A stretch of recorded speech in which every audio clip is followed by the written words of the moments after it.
Sometimes the life you choose to escape the world becomes the very thing that pulls you back into it. For 20 years, Ezra Cole has lived alone in the Colorado mountains, finding peace in the silence that most men fear.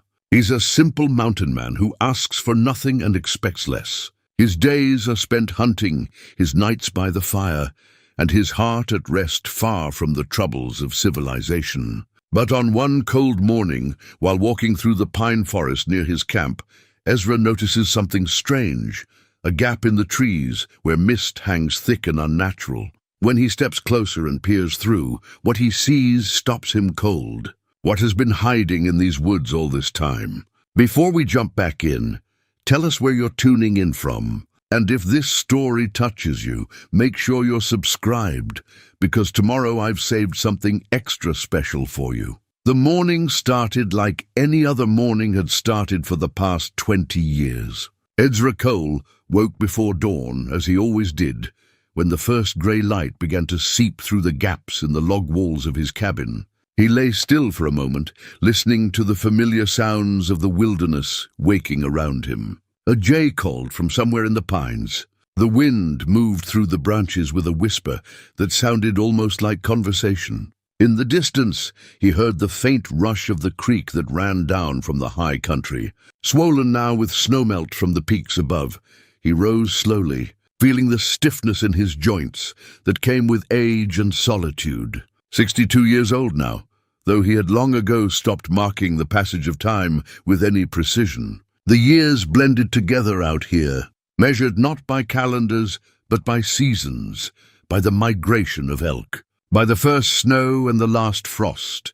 His cabin was small but well built, constructed with his own hands when he first came to these mountains. One room, with a stone fireplace that took up most of the north wall, a sturdy table he'd made from pine, a single chair, and a bed frame lashed together with leather cord.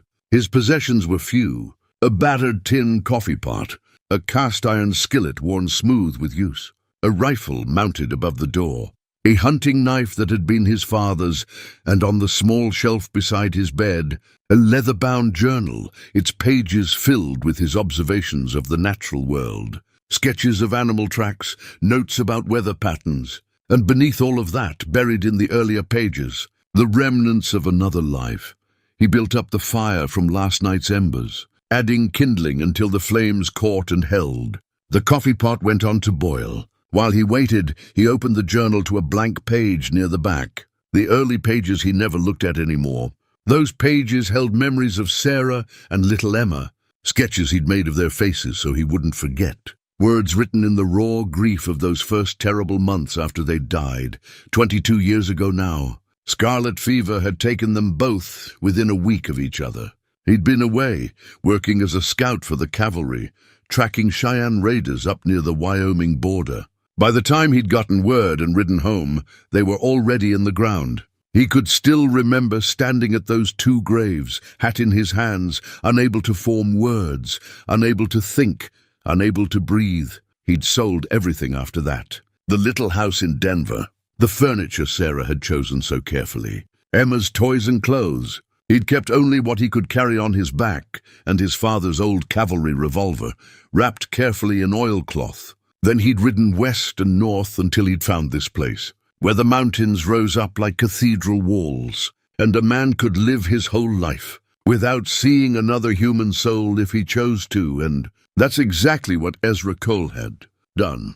He poured his coffee and took it outside, standing on the narrow porch he'd built along the front of the cabin. The air was cold and clean, carrying the scent of pine and damp earth. Below him, the valley spread out in layers of green and grey, forest giving way to meadow, meadow rising again to forest, and beyond it all, the high peaks still crowned with snow, even though it was nearly June. He knew every inch of this country, every game trail and water source, every stand of aspen, and every hidden meadow where the elk came to graze. He knew where the trout gathered in the deep pools of the creek, and which ridge offered the best view of approaching storms. He knew the territory the way a man knows his own home, because that's what it had become to him. His routine rarely varied. After coffee, he'd check his snares and traps, following a circuit that took most of the morning. Then he'd gather firewood or tend to whatever other tasks needed doing. Afternoons were for hunting if meat was low, or fishing, or simply walking through the forest, observing, taking mental notes that he'd later transfer to his journal. Evenings he spent by the fire cooking simple meals, reading from the 2 books he owned, a Bible his mother had given him and a collection of Emerson's essays that Sarah had loved, or simply sitting in silence, watching the flames. Once a month, sometimes less often in winter, he'd make the ride down to Pinewood, the small settlement 3 hours to the east. He'd trade pelts and smoked meat for coffee, flour, salt, ammunition, and the few other things he couldn't make or find on his own. He never stayed long. The noise of civilization, even a place as small as Pinewood, set his teeth on edge after so many years of quiet. But there was one person in Pinewood whose company he didn't mind. Samuel, the man who ran the general store, was a few years younger than Ezra, but had the manner of someone much older, patient and measured in his speech. He never pried into Ezra's business, never asked why a man would choose to live alone in the high country. He simply conducted their transactions with courtesy, and sometimes, if the store was empty, they'd share a cup of coffee and talk about practical things. Weather, game populations, the quality of that year's pelts. Samuel had moved to Pinewood about 5 years ago, taking over the store from the previous owner. He was educated, that much was clear from the way he spoke, but he seemed content with his quiet life, serving the handful of families and the occasional prospectors who passed through. There was something solid about him, something Ezra instinctively trusted, though he couldn't have said exactly why. This morning, as Ezra finished his coffee and prepared to begin his rounds, he found himself thinking about his next trip to town. Supplies were running low. He'd need to go within the week. He set his cup inside and gathered his equipment. The leather possibles bag that carried his fire-starting kit, some dried meat and other essentials. His rifle, his knife, a coil of rope. He dressed in layers against the morning chill. Wool shirt, leather vest, a coat made from deerskin. He'd tanned himself. The sun was fully up now, though it would be another hour before it cleared the eastern ridgeline and brought real warmth to the valley. Ezra stepped off the porch and began walking north, toward the line of traps he'd set near the beaver ponds. The forest wrapped around him like an old friend. He moved quietly, automatically, his feet finding the path without conscious thought. This was his meditation, his church, his reason for drawing breath. Out here, the pain of the past couldn't reach him. Out here, there were no memories of small hands reaching for him. No echo of Sarah's laugh.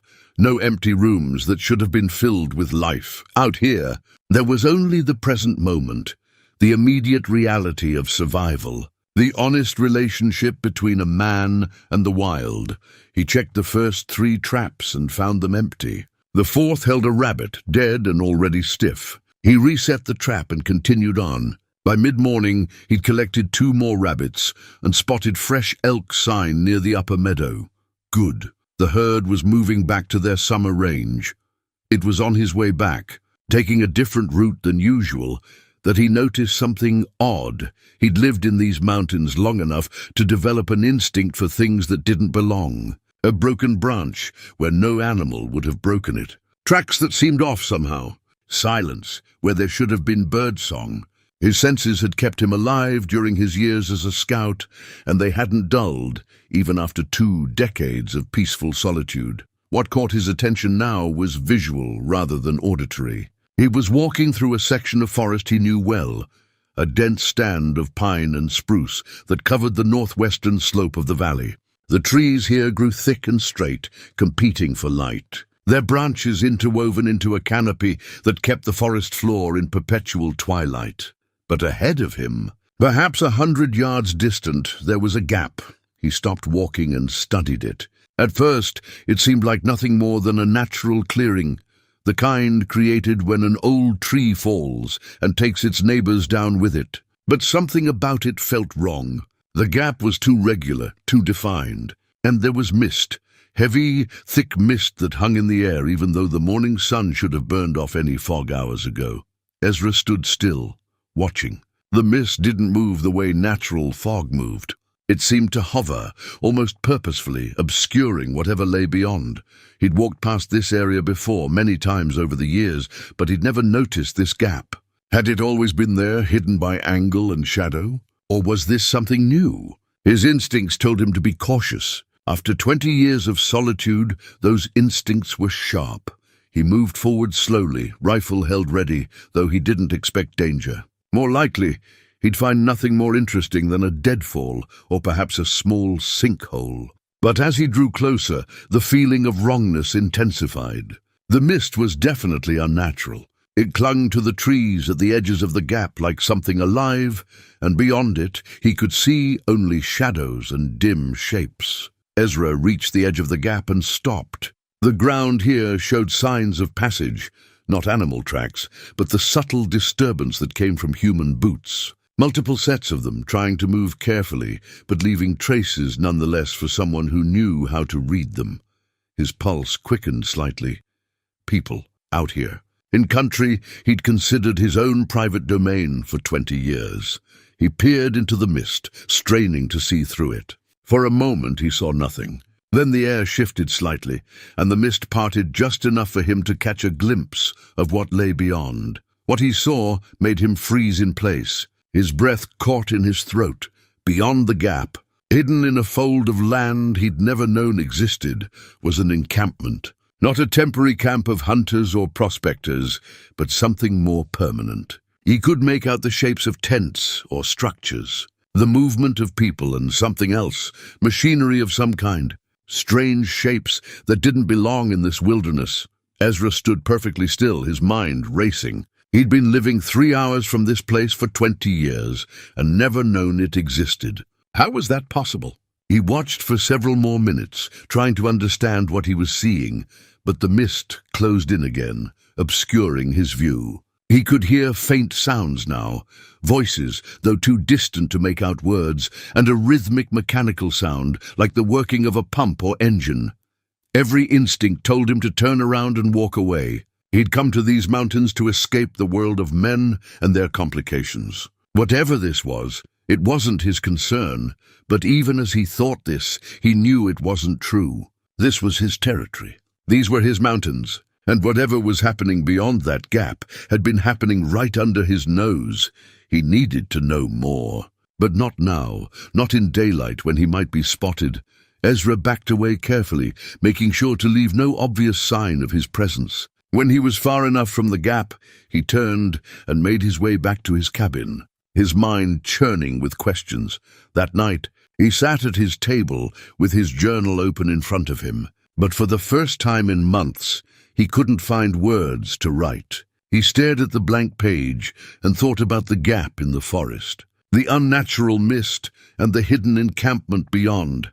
Finally, he closed the journal and looked at the shelf where his father's revolver rested, still wrapped in oilcloth after all these years. He'd promised himself he'd never touch it again. That part of his life was over, but as he sat in the firelight, listening to the wind move through the pines, Ezra Cole knew that something had changed. The peace he'd carved out for himself in these mountains had just been disturbed, and there would be no ignoring it.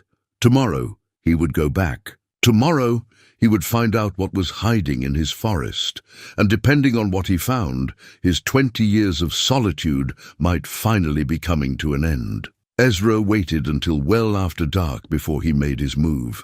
The moon was only a thin crescent, which suited his purposes. He'd spent enough nights moving through hostile territory during his scouting days to know that darkness was an ally, if you knew how to use it properly. He dressed in dark clothing and left his rifle behind.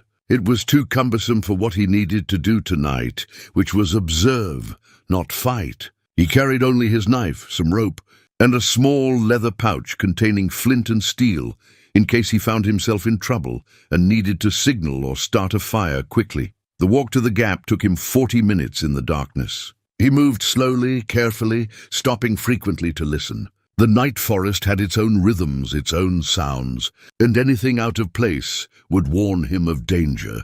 When he reached the edge of the gap, he crouched low and waited, letting his eyes adjust fully to the darkness. The unnatural mist was still there, though thinner now, wisping between the trees like smoke. Beyond it, he could see the faint glow of campfires.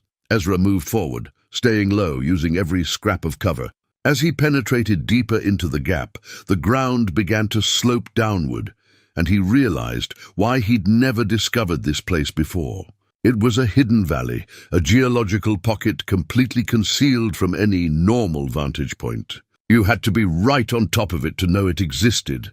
The mist seemed to be rising from the valley itself, perhaps from some underground water source. It created a natural screen that would make the encampment invisible from any distance. He found a position on a small rocky outcrop that gave him a view of the valley floor below while keeping him hidden in shadow. What he saw made his blood run cold.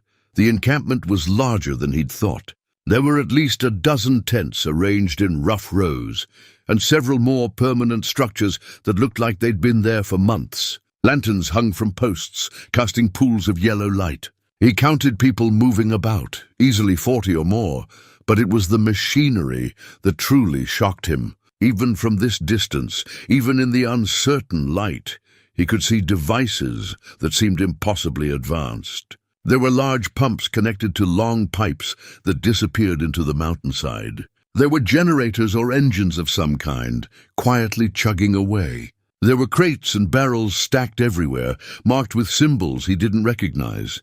This wasn't some temporary mining operation. This was an organized, well-funded enterprise. Ezra watched as people moved about their business. Some were clearly workers, dressed in rough clothes, moving with the tired gait of men and women at the end of a long day. Others were guards, armed with rifles, standing watch at regular intervals around the perimeter, and then there were the ones who didn't fit either category.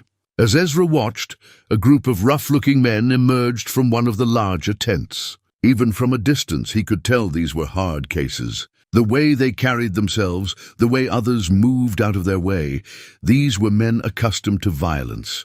One of them stepped into the light of a nearby lantern, and Ezra felt recognition hit him like a punch to the gut. He knew that face. Red Hand Morrison, a notorious outlaw who'd been terrorizing the territory for the better part of 5 years. There were wanted posters for him in every town from here to Santa Fe, offering $1,000 for his capture, dead or alive. What was Red Hand Morrison doing in a hidden valley in Ezra's mountains? As if in answer to his question, a woman emerged from the central structure, which appeared to be a large tent reinforced with wooden framing. She was tall, dressed in practical but well-made clothing that suggested money and authority. Her dark hair was pulled back severely from her face. Even from this distance, Ezra could see that she commanded immediate respect.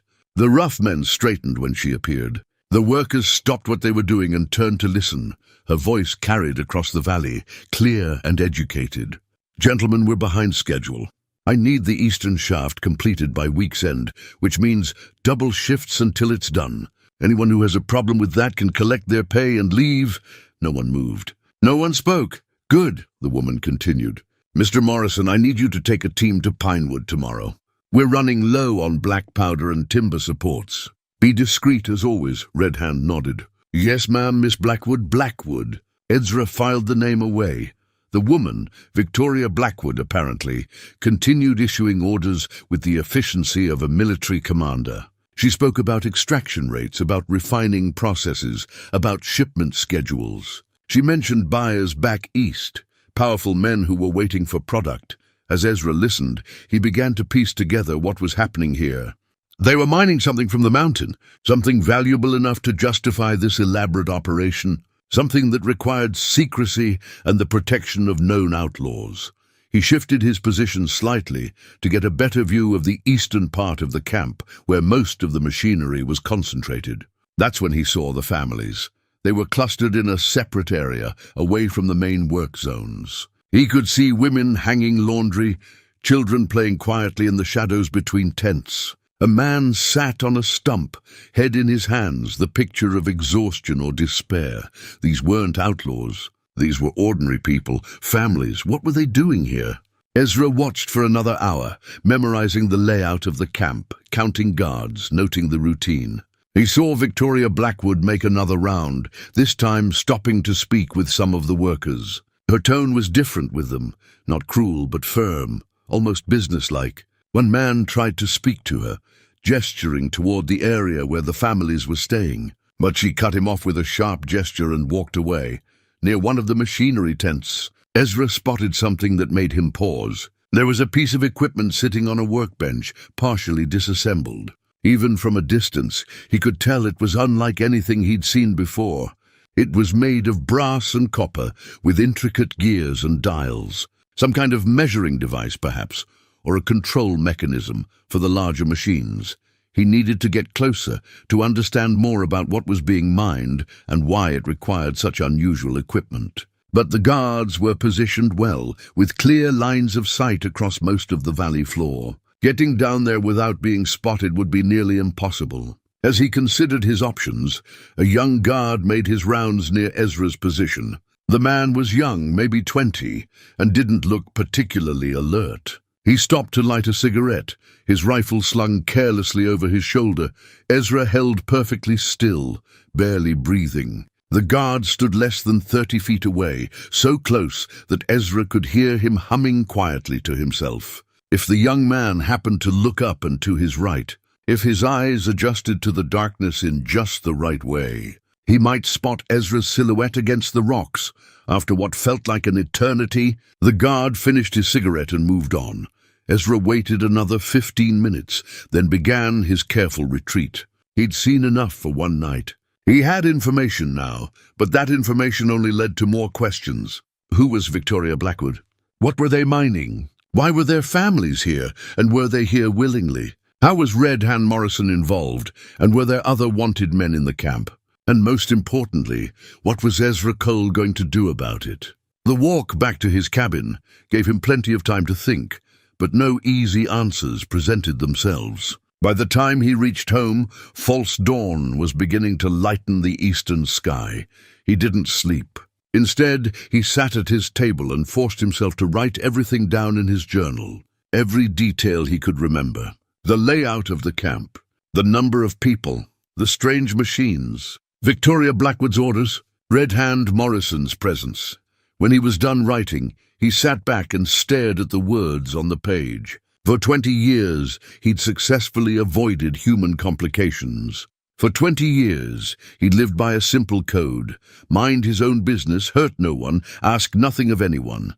But this felt different. This was happening in his territory, in his mountains. And those families. He kept thinking about the children he'd seen, playing quietly in the shadows. They reminded him too much of Emma, of the life that had been stolen from him.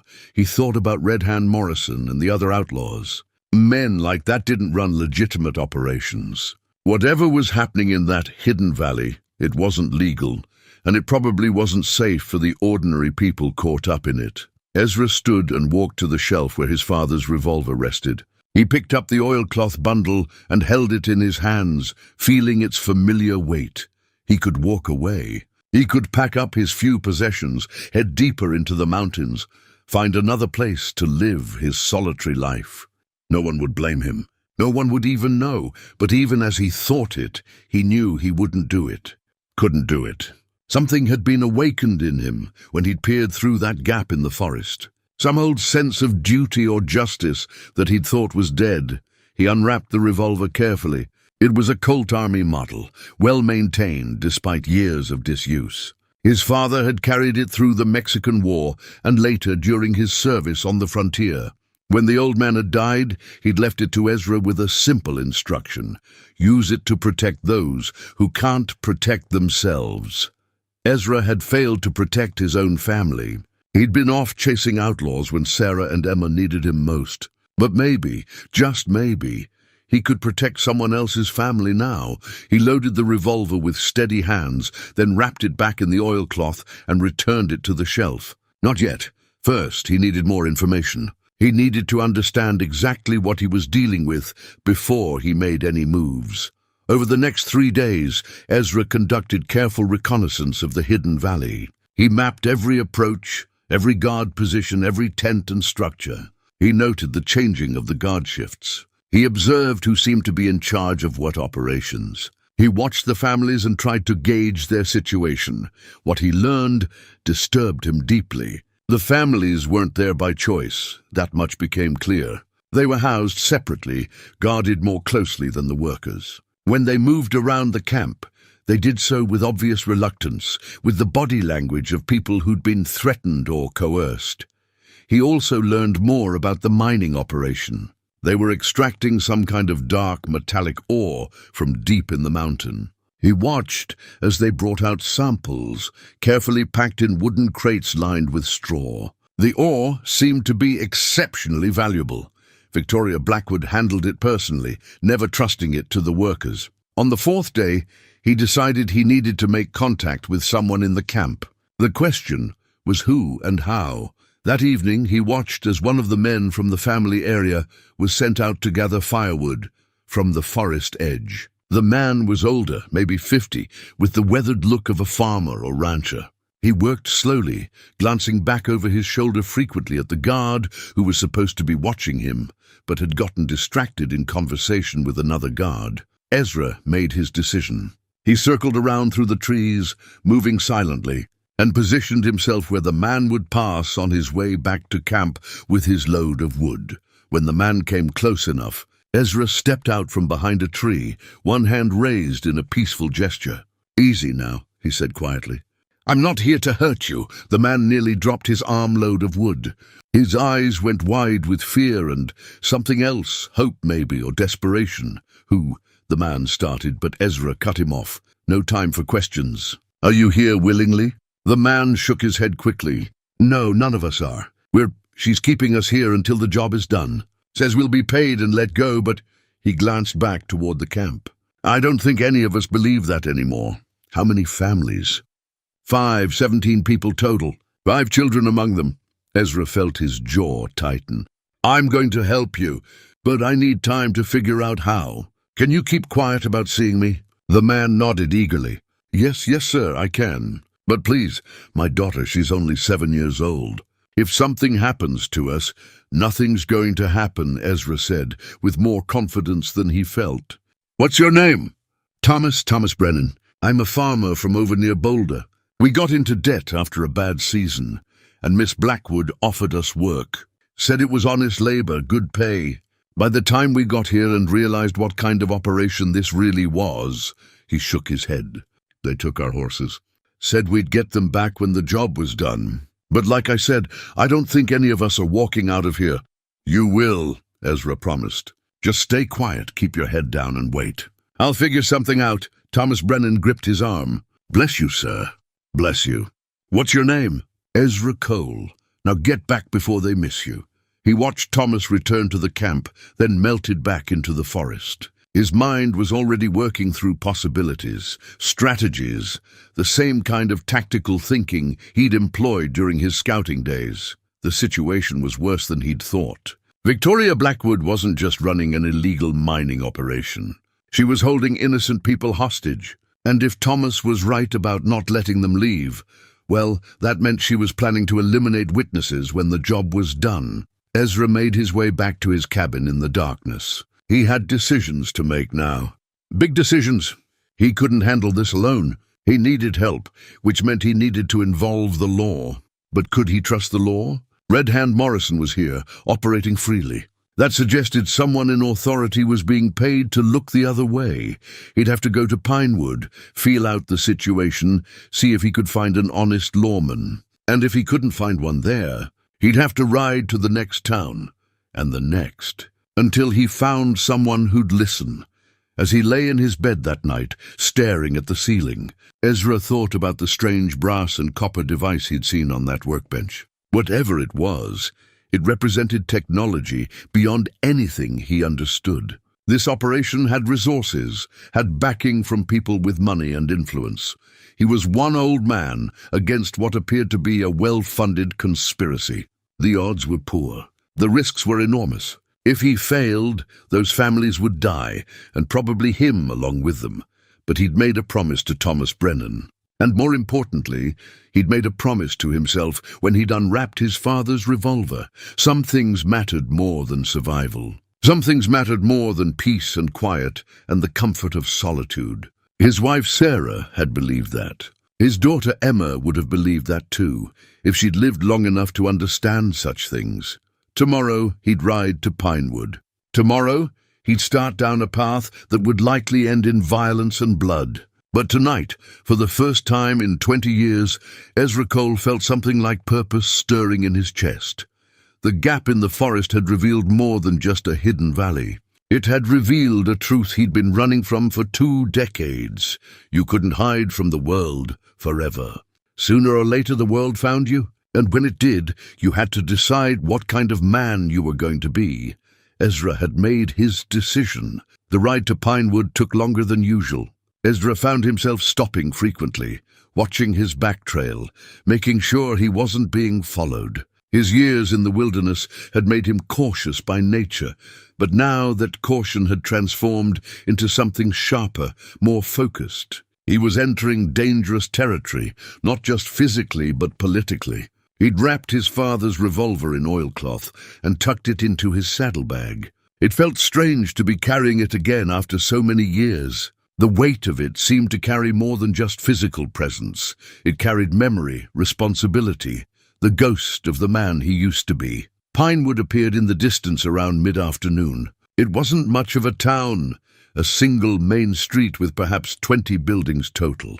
A general store, a saloon, a stable, a small church, and a handful of houses. The marshal's office sat at the far end of the street, a squat wooden building with bars on the windows. Ezra guided his horse to the stable first, arranging for it to be fed and watered. The stable hand was a young man he didn't recognize, probably new to town. They exchanged few words beyond the necessary transaction. From there, he walked to the general store. The familiar bell chimed as he pushed open the door. Samuel was behind the counter, sorting through a delivery of canned goods. He looked up and smiled when he saw Ezra. Ezra Cole, as I live and breathe. Wasn't expecting you for another week or two. Samuel came around the counter and extended his hand. Good to see you. They shook hands. Samuel's grip was firm, confident. Ezra had always appreciated that about the man. There was no hesitation in him, no false warmth or exaggerated courtesy. Just solid, straightforward friendliness. Needed to make a run sooner than planned, Ezra said. Running low on a few things. Well, you came to the right place. Give me your list, and I'll gather it up for you. Ezra handed over the list he'd prepared, watching Samuel's face as the storekeeper read through it. More ammunition than usual. Extra rope. Some medical supplies. If Samuel noticed anything unusual about the order, he didn't comment on it. This'll take me a few minutes to pull together, Samuel said. Why don't you have a seat? I'd just put on a fresh pot of coffee, Ezra accepted gratefully. The coffee was strong and hot, exactly what he needed. He sat on the wooden bench near the counter and tried to figure out how to broach the subject of the hidden valley without revealing too much too soon. Samuel worked efficiently, gathering items from the shelves and storeroom. After a few minutes of comfortable silence, he spoke without looking up from his work. You seem troubled, Ezra. Something on your mind? Ezra considered how to answer. Samuel had always struck him as trustworthy, but these were unusual circumstances. He decided to start carefully, feeling out the situation. I've been noticing some unusual activity in the mountains, he said. People moving through country where they shouldn't be. Wondered if you'd heard anything about it. Samuel paused in his work and turned to look at Ezra directly. His expression had changed, become more serious. What kind of activity? Can't say for certain, but enough to make me curious. Ezra sipped his coffee. Also been wondering about the law in these parts. The marshal, he honest? Samuel set down the can he'd been holding. He walked over to the front window and looked out at the street, as if checking to see if anyone was nearby. Then he came back and sat down on the bench next to Ezra, his voice lowered. The marshal died 6 months ago. Heart gave out. We've got a deputy marshal now, name of Wade Garrett. Samuel paused, choosing his words carefully. He's not what I'd call reliable. Corrupt? I couldn't prove it, but yes, that's my sense. There've been some odd things happening around town. People showing up with more money than they should have. Supplies going missing from warehouses. And Garrett doesn't seem interested in asking questions about any of it. Ezra felt his stomach sink. He'd hoped for better news. Any other law nearby? Someone who might be more trustworthy. Nearest honest marshal I know of is 3 days' ride north in Silver Creek. But even if you rode there, by the time you explained the situation and brought him back, Samuel shook his head. Whatever you've stumbled onto, Ezra, if it's as serious as I think it might be, time is probably a factor. They sat in silence for a moment. Then Samuel spoke again, his voice even quieter. About 2 months ago, a farmer and his family came through town. Name of Brennan. Thomas Brennan. Nice people. They were heading west, supposedly to take jobs at some mining operation in the mountains. They never came back through town, and when I asked Garrett about it, he told me to mind my own business. Ezra's pulse quickened. Thomas Brennan, the same man he'd spoken to in the forest. There were other families too? At least 4 that I know of. Maybe more. All of them heading to the same place. All of them promising to stop back through Pinewood when their work was done. None of them ever returned. Samuel studied Ezra's face. You've seen something, haven't you? That's why you're asking these questions. Ezra made a decision. Samuel was clearly paying attention, clearly concerned about the missing families. And more than that, there was something in the way he asked questions, in the careful way he gathered information, that reminded Ezra of investigators he'd known during his army days.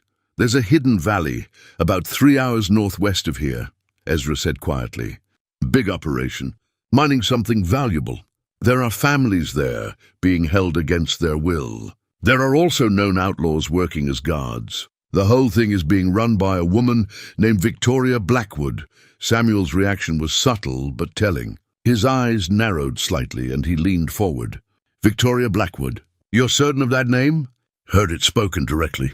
Why, you know her? Not personally, but I know of her. She's the widow of a Union colonel who died under questionable circumstances about 5 years ago. After his death, she inherited his considerable estate, but it wasn't enough apparently. Last I heard, she'd gotten involved with some industrial concerns back east. Mining, manufacturing, things of that nature. Samuel stood and walked to the counter, pulling out a ledger. He flipped through pages until he found what he was looking for.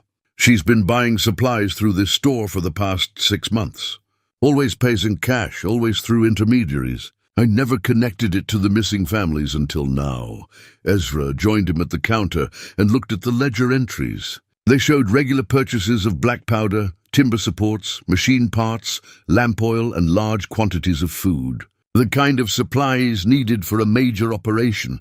This confirms what I saw, Ezra said.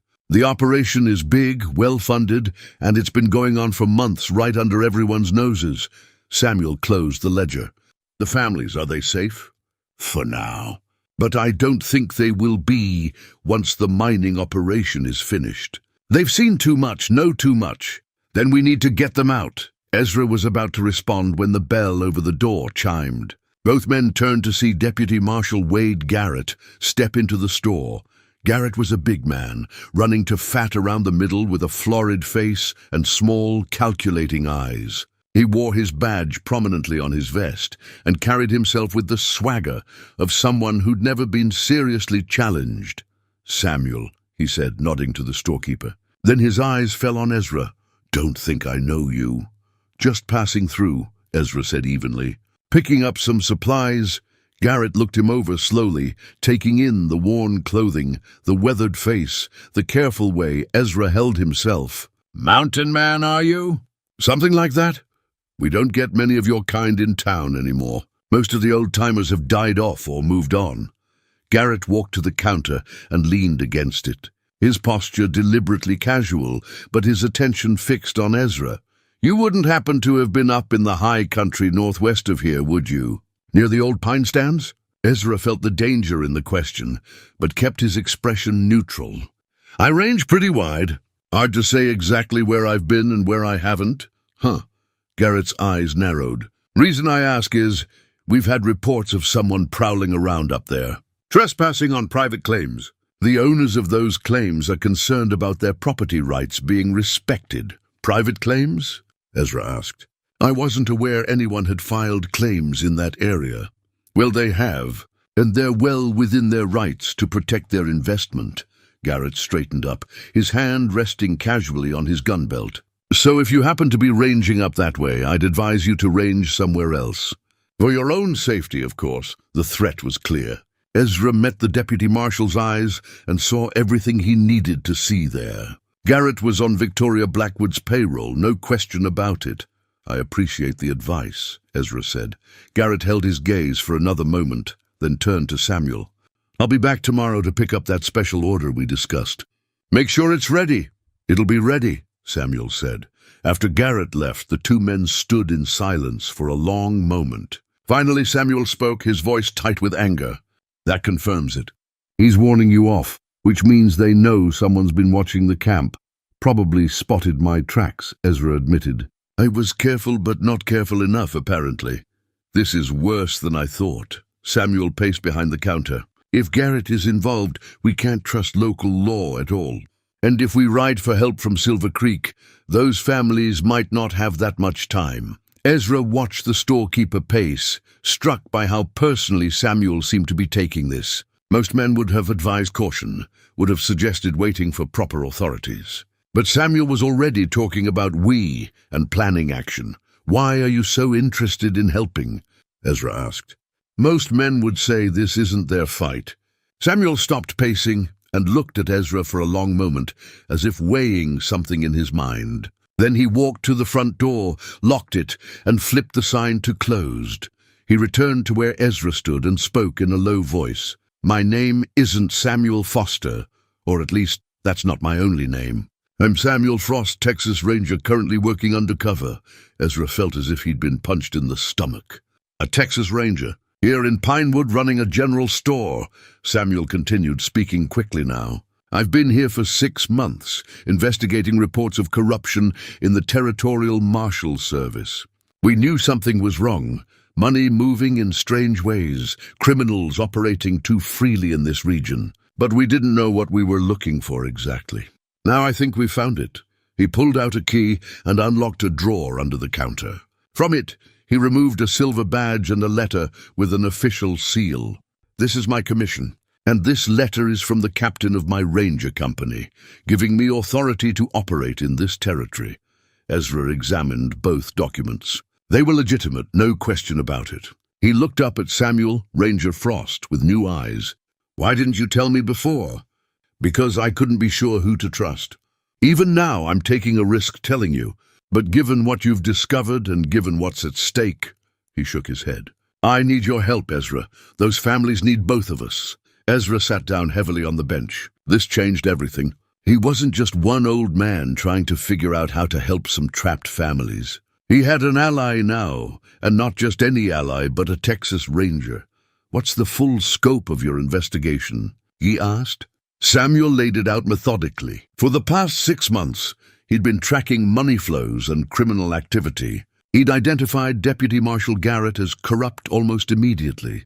But Garrett was small time, just a local player. The real money was coming from somewhere else, funding something big. Samuel had suspected a major mining operation, but he hadn't been able to locate it or prove it existed. The families that went missing, I knew they were the key, Samuel said. But I couldn't find where they'd gone. The high country is vast, and I couldn't search it all while maintaining my cover here in town. Now you know where they are. Yes. And now we have a choice to make. Samuel leaned against the counter. I can send word to my captain, get Ranger backup. But that will take 4 or 5 days minimum. In that time, Victoria Blackwood might finish her operation and eliminate the witnesses. Or we can act now, Ezra said. Or we act now. 2 men against 40, many of them armed and dangerous. Samuel smiled grimly. I've been in worse situations, but not many. I was a frontier scout for 15 years, Ezra said. Fought Cheyenne, Comanche, tracked renegades through Badlands.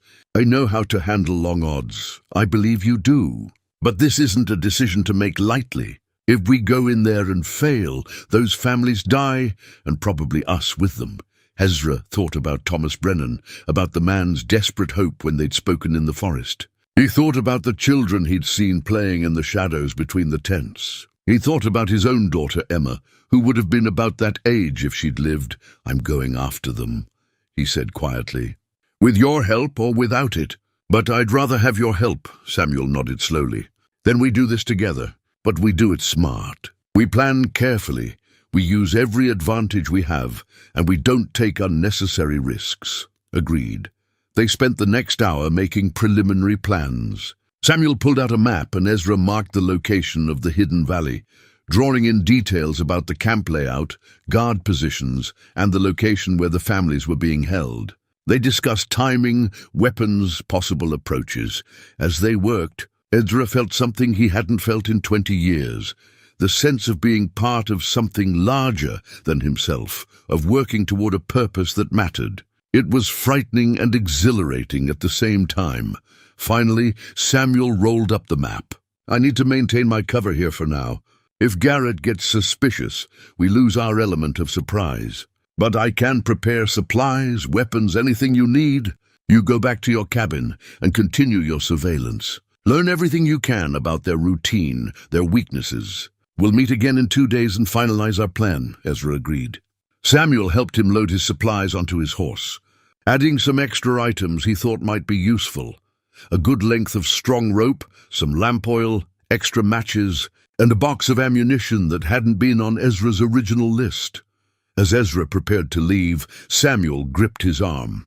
"Be careful out there. Garrett warning you off means they're alert now. They'll be watching for intruders. I'll be careful." And Ezra, Samuel's expression was serious.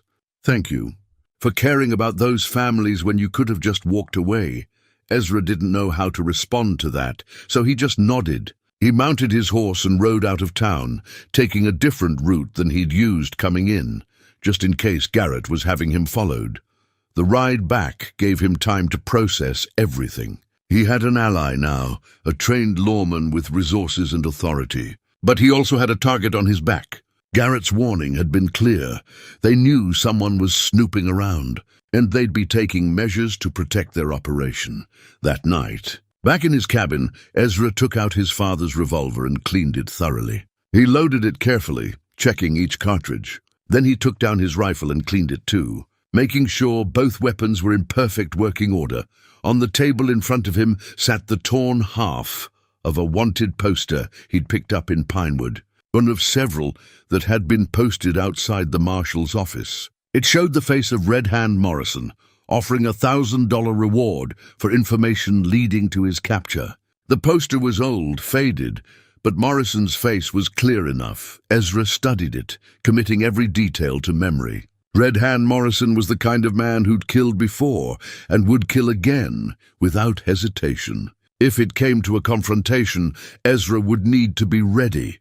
He thought about Victoria Blackwood too, the educated woman commanding that camp with such efficiency. What drove someone like her to take such risks, to hold innocent families hostage, to operate outside the law? Money, certainly, but there seemed to be something else as well, some kind of burning determination that went beyond simple greed. It didn't matter, ultimately. Whatever her reasons, she was putting innocent people in danger, and that couldn't be allowed to continue. Ezra extinguished his lamp and lay down on his bed, but sleep was a long time coming. His mind kept running through scenarios, possibilities, dangers. 2 men against 40, long odds, Samuel had said. But Ezra had fought against long odds before and survived.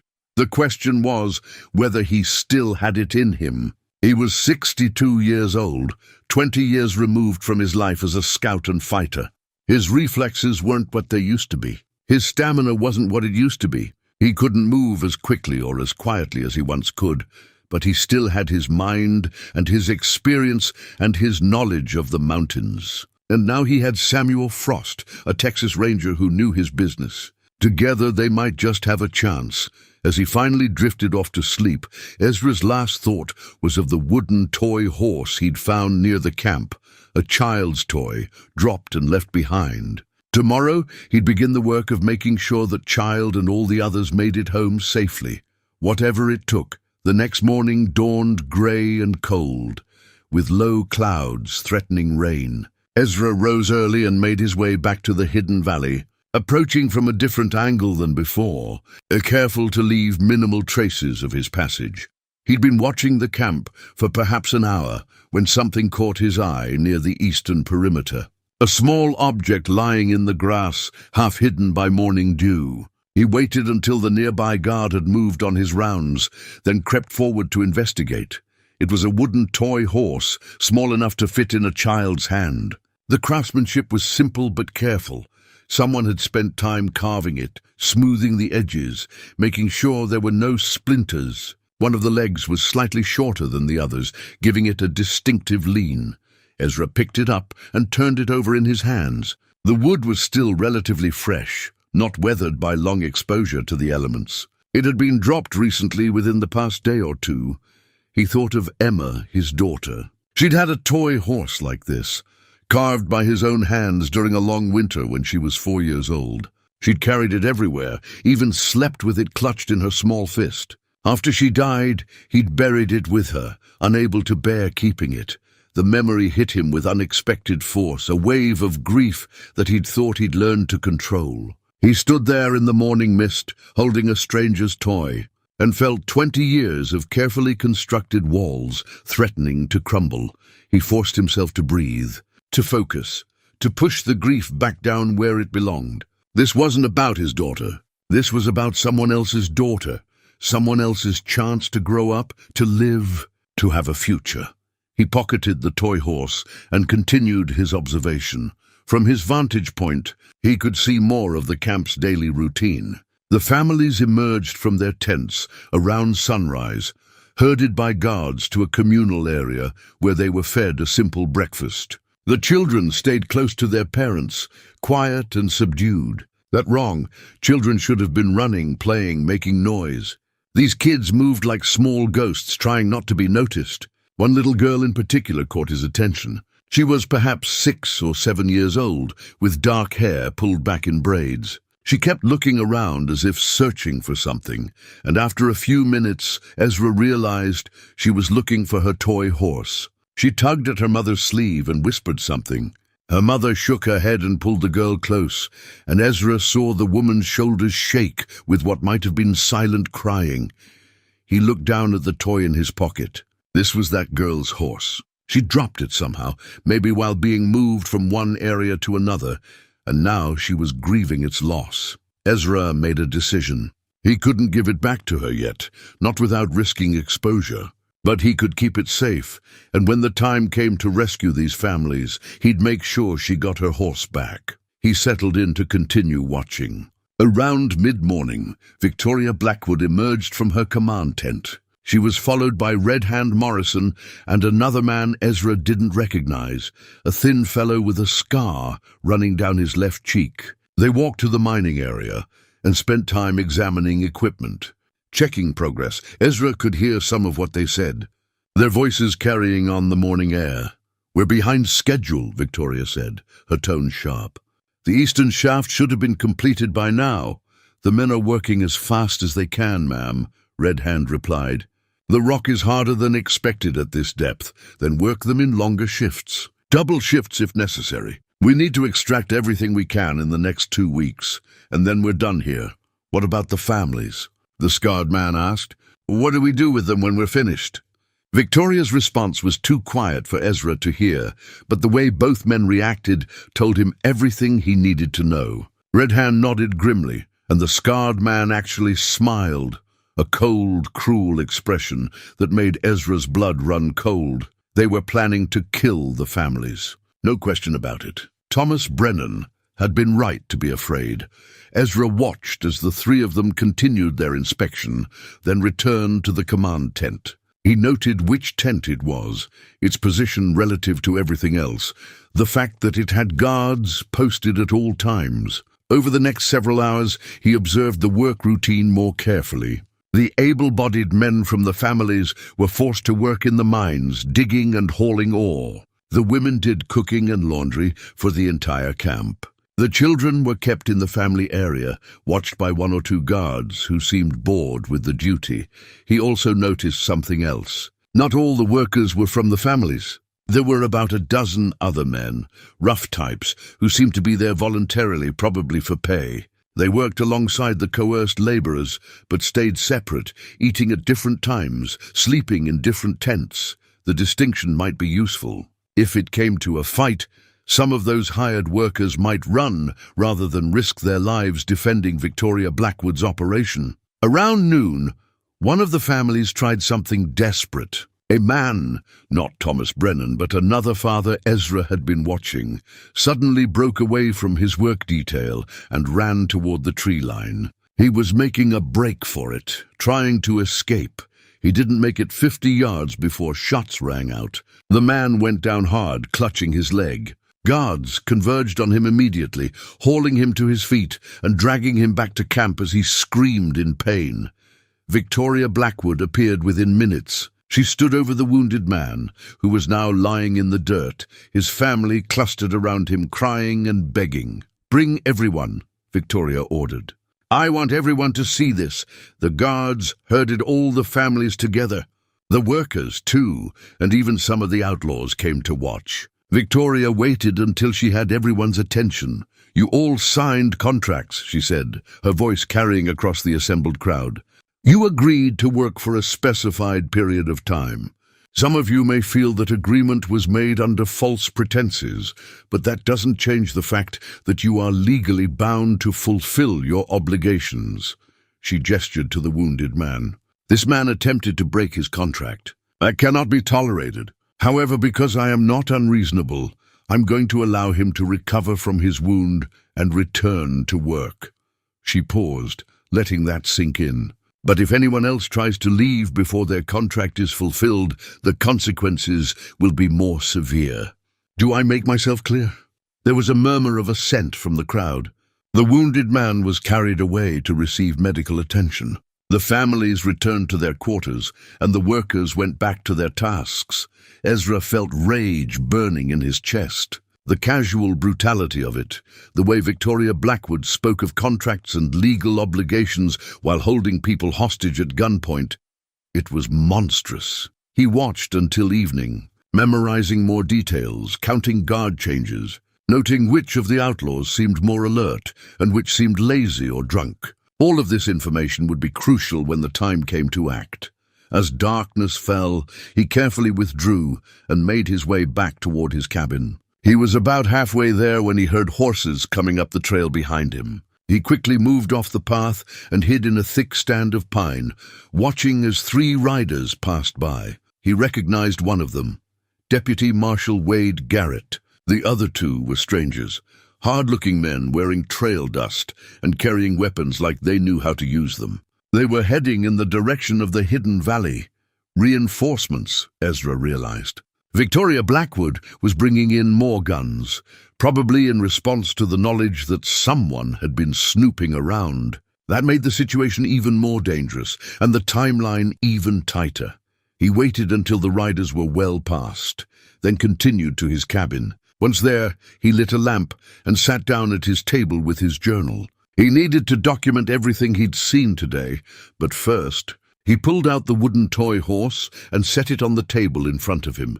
It sat there in the lamplight, that small carved horse with its uneven legs, and Ezra found himself unable to look away from it.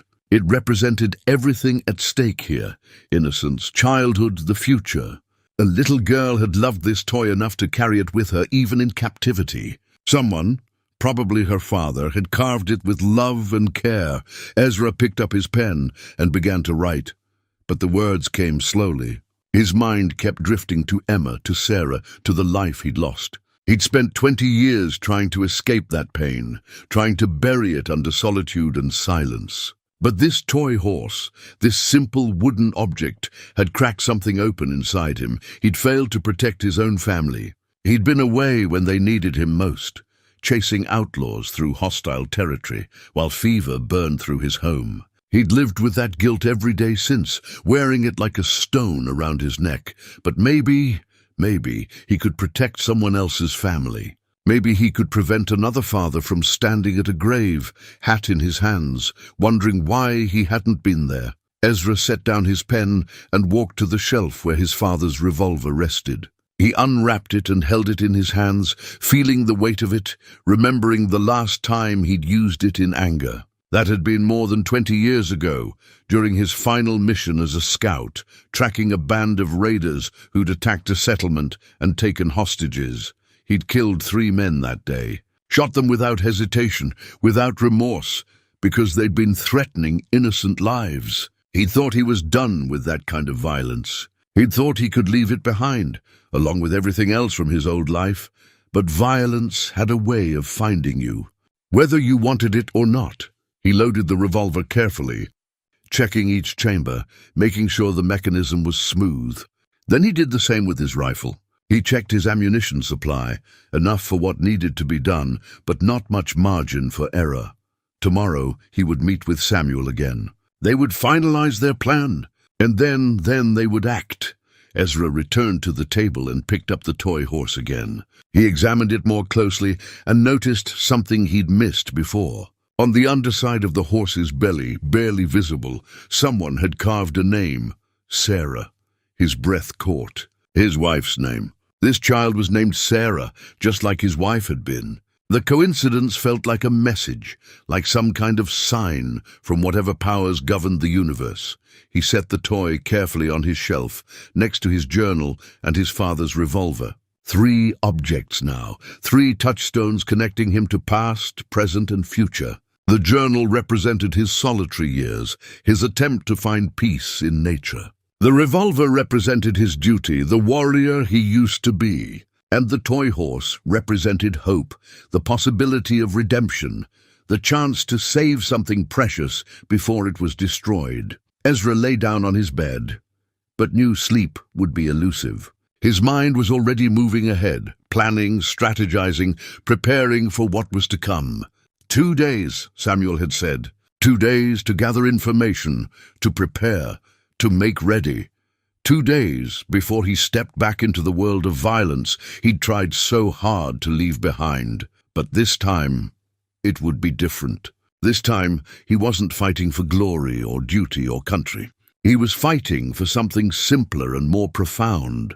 For children who deserved to play with their toys, for families who deserved to stay together, for innocent people who'd been trapped by circumstances beyond their control.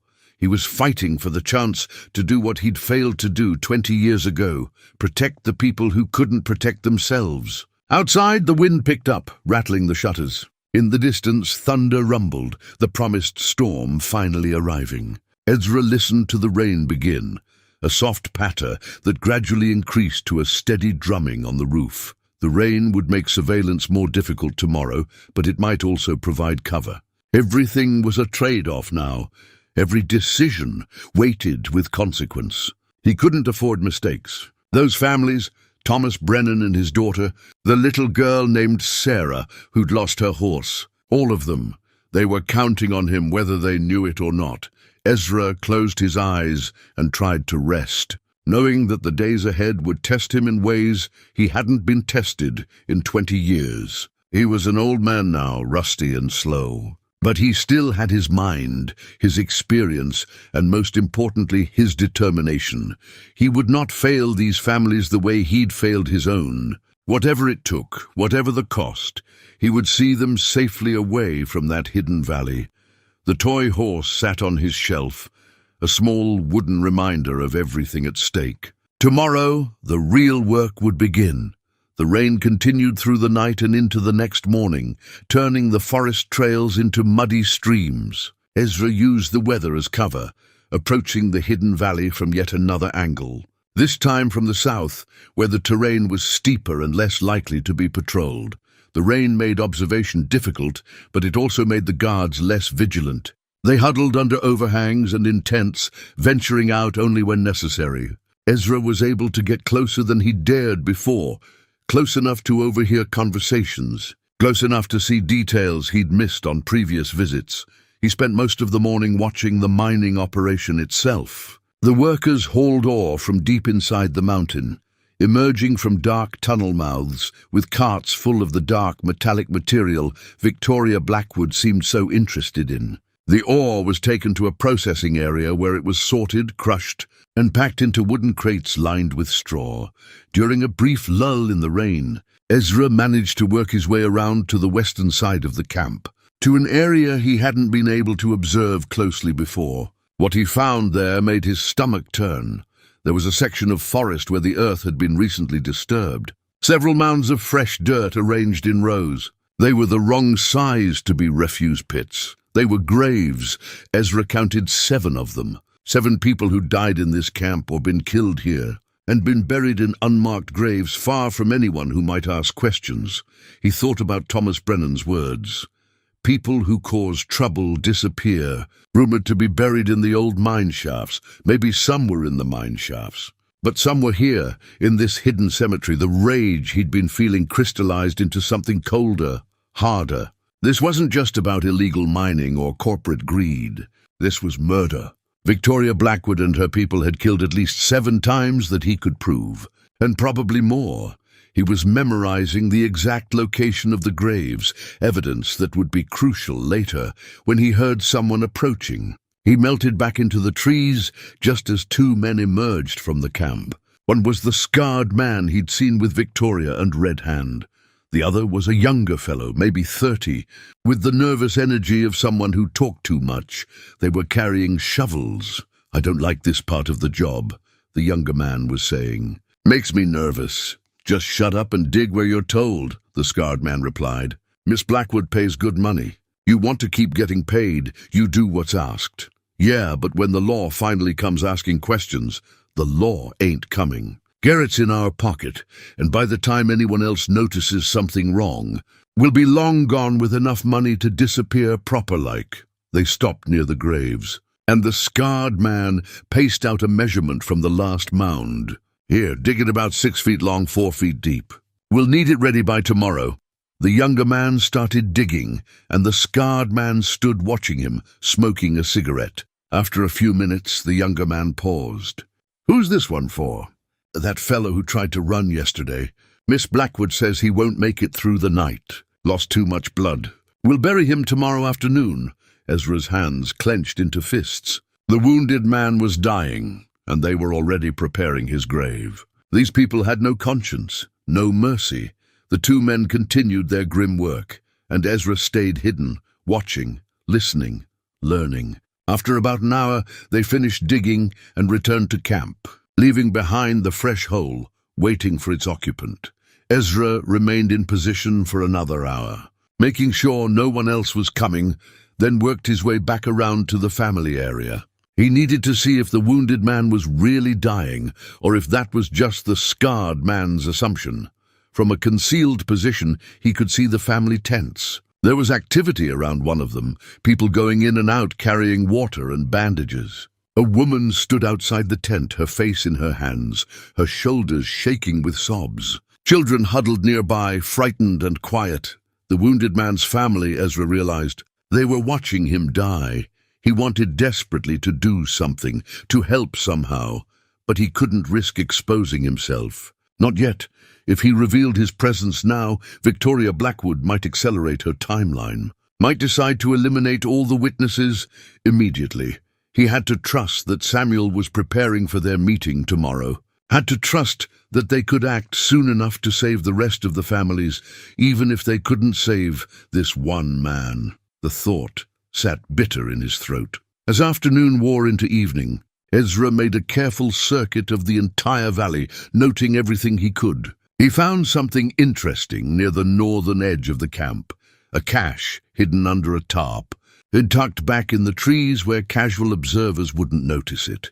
He waited until the nearest guard made his rounds and moved away, then quickly investigated.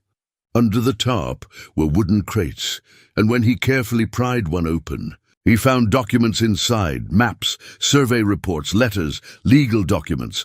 Working quickly, Ezra examined what he could, committing key details to memory. The papers confirmed what Samuel had suspected. Victoria Blackwood was working for a mining consortium with connections to powerful men back east. The ore they were extracting was something called rare earth minerals, valuable for industrial and military applications. There were survey maps showing the extent of the mineral deposits. They were massive, worth millions if properly exploited. But the land was public territory, not yet officially open for mining claims. Victoria's operation was completely illegal. She was extracting the ore before the government could step in and regulate it.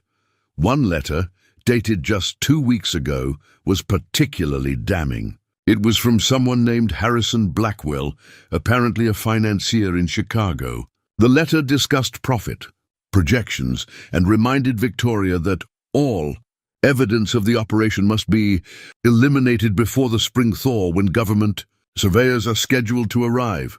All evidence clearly included the families who'd been coerced into working here. Ezra carefully closed the crate and replaced the tarp exactly as he'd found it. This was the evidence Samuel would need, proof of conspiracy that reached all the way to Chicago. But getting these documents out would be difficult. The crate was too heavy to carry, and he couldn't risk making multiple trips. He'd have to tell Samuel about the location and let the ranger figure out how to secure the evidence once the families were safe. As darkness fell, Ezra made his way out of the valley and back toward his cabin. The rain had stopped, but the sky remained overcast, making the night particularly dark. Good for concealment, but also dangerous for movement through unfamiliar terrain. He was perhaps a mile from his cabin when he heard voices ahead. He immediately went to ground, listening. "Don't see why we got to patrol way out here," someone was saying. "If there's some old mountain man poking around, let him. What's he going to do?" "Miss Blackwood says he's dangerous," another voice replied. "Says he's probably ex-military, knows how to fight. We find him, we're supposed to bring him back to camp for questioning. And if he don't want to come, then we shoot him and drag his body back. She wants to know who he is and whether he's told anyone else about the valley." Ezra froze. There were at least 2 of them, maybe more, and they were specifically hunting for him. He'd underestimated how seriously Victoria Blackwood was taking the threat. She'd sent out armed patrols to find him. He stayed perfectly still as the men passed within 20 feet of his position. They were moving clumsily, talking too loud, making enough noise to warn off every animal in the forest. They weren't skilled trackers, which was in his favor, but they were armed and determined. After they passed, Ezra waited a full 10 minutes before moving again. He took a circuitous route back to his cabin, making sure he wasn't followed, checking his back trail repeatedly. When he finally reached his cabin, he didn't light a lamp. Instead, he sat in the darkness and thought about what this new development meant. Victoria Blackwood knew someone was watching.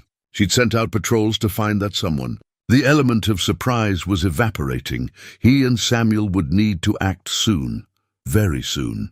Maybe as soon as tomorrow night. Ezra allowed himself a few hours of uneasy sleep, rising again before dawn. He needed to get to Pinewood, to meet with Samuel and adjust their plans based on this new intelligence. The ride to town was nerve-wracking. He kept expecting to encounter more patrols, but the forest remained quiet.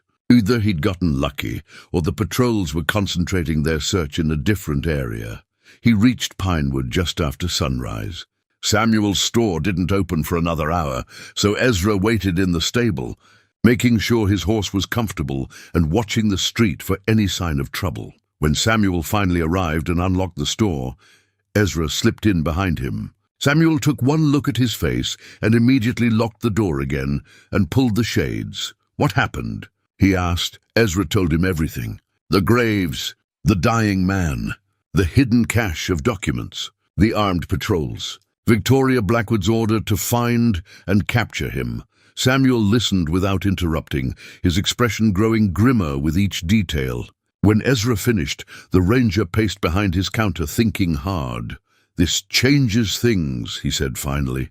"We can't wait. If they're actively hunting for you, it's only a matter of time before they find your cabin or catch you in the open. And if they do, they'll know something's wrong, and they'll probably kill those families immediately to eliminate the witnesses." "I know," Ezra said. "We need to move tonight." "Tonight," Samuel agreed. He went to his locked drawer and pulled out his ranger badge, pinning it to his vest. "No more hiding. This is official business now." He pulled out a second revolver and a shotgun, along with boxes of ammunition. "I sent a coded telegram to my captain yesterday. Rangers are on their way, but they won't arrive for another 2 days at minimum. We'll have to hold out until then." "The plan?" Ezra asked. Samuel unrolled a map on the counter, the same one they'd marked up during their first planning session, now annotated with additional details Ezra had provided. "We can't take on 40 armed men directly, so we divide the problem. First, we evacuate the families. Second, we deal with Victoria Blackwood and her people." "Evacuate how?" "There's an old mining tunnel system on the northern edge of that valley. You mentioned seeing old tunnel entrances. Those mines were abandoned 20 years ago, but I've been in them. They connect to a network that eventually comes out near Silver Creek. The families can escape through the tunnels while we create a diversion." Ezra studied the map. "That's 3 miles through abandoned tunnels. In the dark, with children, I know. But it's the only way to get them out without fighting through 40 armed men." Samuel traced the route with his finger. "You'll lead them through. I'll stay above ground and keep Victoria's people busy. Once you get the families into the tunnels, you seal the entrance behind you. Even if they realize what's happening, they won't be able to follow quickly. What about you?" "I'm a Texas Ranger. I've got authority to arrest Victoria Blackwood and everyone working for her. I'll try to do it legal-like, but if they resist..." He patted his revolver. "I'll do what needs doing. 1 man against 40 isn't arrest. It's suicide." Samuel smiled grimly. "Won't be 40 for long. Those hired workers, the ones who aren't outlaws, they'll run when shooting starts. And some of the outlaws will too. Red Hand Morrison and a handful of true believers, that's who I'll really be facing. I can handle that until the Rangers arrive." Ezra wasn't convinced, but he knew Samuel was right about one thing. There was no perfect plan. They had to work with what they had. They spent the next several hours preparing. Samuel provided Ezra with supplies for the families: rope, lanterns, food, water, warm blankets. He also gave him a map of the tunnel system marked with the safest route. "Memorize this," Samuel said. "You can't carry a light the whole way. Too easy to see from behind. You'll need to navigate some sections in total darkness." Ezra studied the map until he had it committed to memory, then burned it in Samuel's stove. No point in leaving evidence around. As they finalized details, Samuel pulled out something else from his locked drawer, a silver Texas Ranger badge, smaller than the one he wore. "This is a Deputy Ranger badge. It gives you legal authority to act in support of my arrest warrant." "Pin it on." Ezra took the badge and looked at it. 20 years ago, he'd worn a cavalry scout's insignia. Now he was being deputized as a ranger. Life had a strange way of circling back on itself. He pinned the badge inside his vest, where it wouldn't be visible, but could be produced if necessary. "Tonight," Samuel said. "Midnight. You go in quiet, find the families, get them into those tunnels. I'll create the diversion at the opposite end of camp. When you hear shooting, you'll know I've started. That's your signal to move, and if something goes wrong, then we improvise." Samuel extended his hand. "May God be with us both." They shook hands, and Ezra felt the weight of what they were about to attempt settle on his shoulders. In less than 12 hours, everything would change. Either they'd save those families, or they'd die trying. There was no middle ground. Ezra left the store by the back door, not wanting to be seen leaving. He rode back toward his cabin, but didn't go all the way there. Instead, he cached his supplies in a location between his cabin and the hidden valley, a spot where he could access them quickly tonight. Then he found a concealed position overlooking the valley and settled in to wait for darkness, watching the camp, memorizing final details, preparing his mind for what was coming. The toy horse was in his pocket. He'd carry it with him into the tunnels, and when little Sarah was safe, he'd return it to her. That would be his promise kept, his small act of redemption in a world that had taken so much from him. As the sun began its descent toward the western peaks, Ezra checked his weapons one more time, made sure he had everything he needed, and whispered a prayer, the first prayer he'd spoken in 20 years, for the strength to see this through. Tonight, the reckoning would begin. When Ezra emerged from the tunnel entrance, dawn was breaking over the mountains. The blocked entrance had been partially cleared. Victoria's men had been through here, but they hadn't pursued into the tunnels. Smart of them, he thought. The tunnel system was a maze, and they'd known they could get lost or trapped. He moved cautiously toward the camp, using every bit of cover available. As he got closer, he could hear voices, but no more gunfire. That could be good or bad. From a concealed position on the ridge overlooking the valley, Ezra surveyed the scene below. The camp was in disarray. Several tents had been burned. Supply crates were scattered everywhere.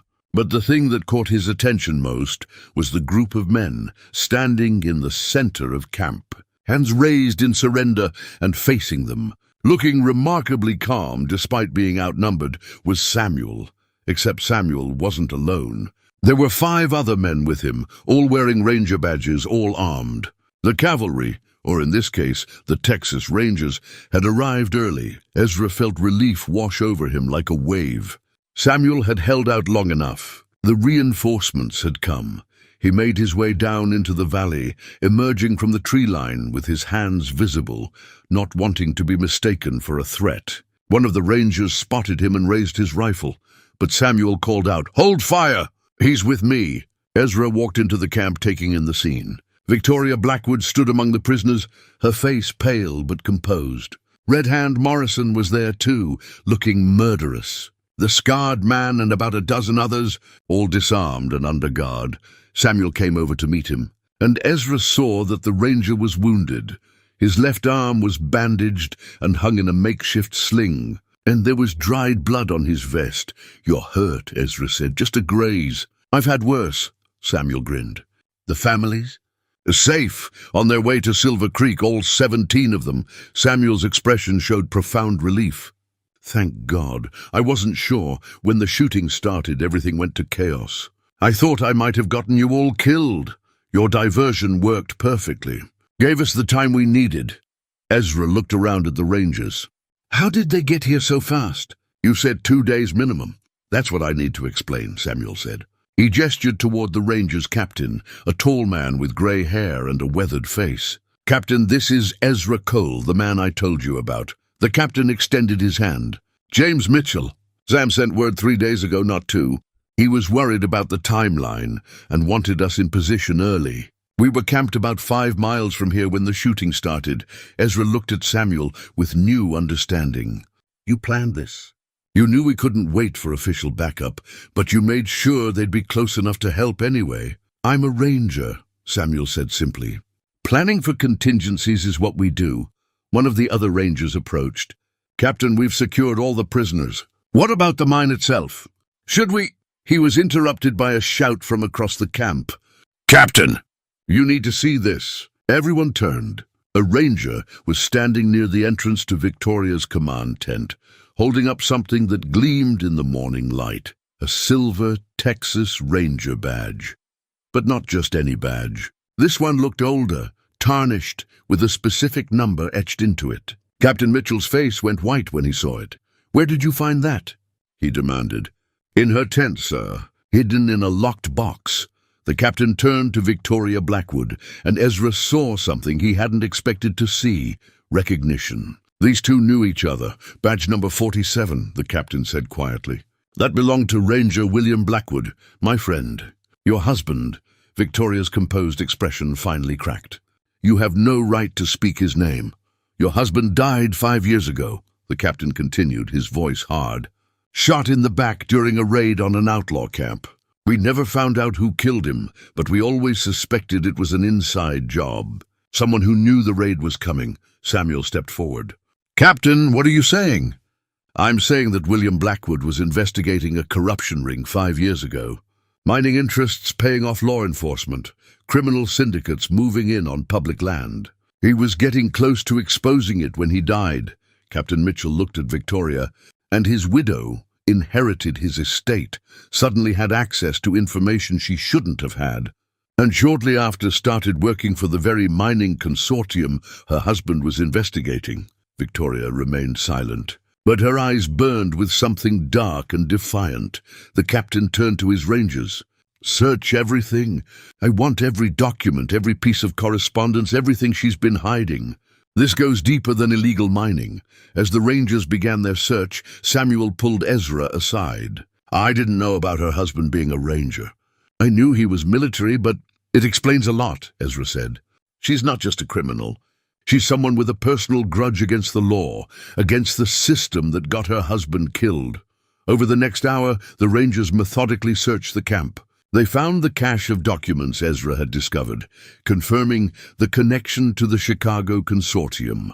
They found the graves and began the grim work of exhuming them for evidence. They found detailed records Victoria had kept of everything: payments, shipments, orders, correspondence with powerful men back east. It was a treasure trove of evidence that would bring down not just this operation, but the entire network behind it. But the most damning discovery came when the Rangers searched the mining tunnels themselves. Deep inside, past the areas where the ore had been extracted, they found something else, a section of tunnel that had been deliberately collapsed, with fresh timbers sealing it off. When they broke through, they found bodies. Not 7, as Ezra had counted in the graves, but 23.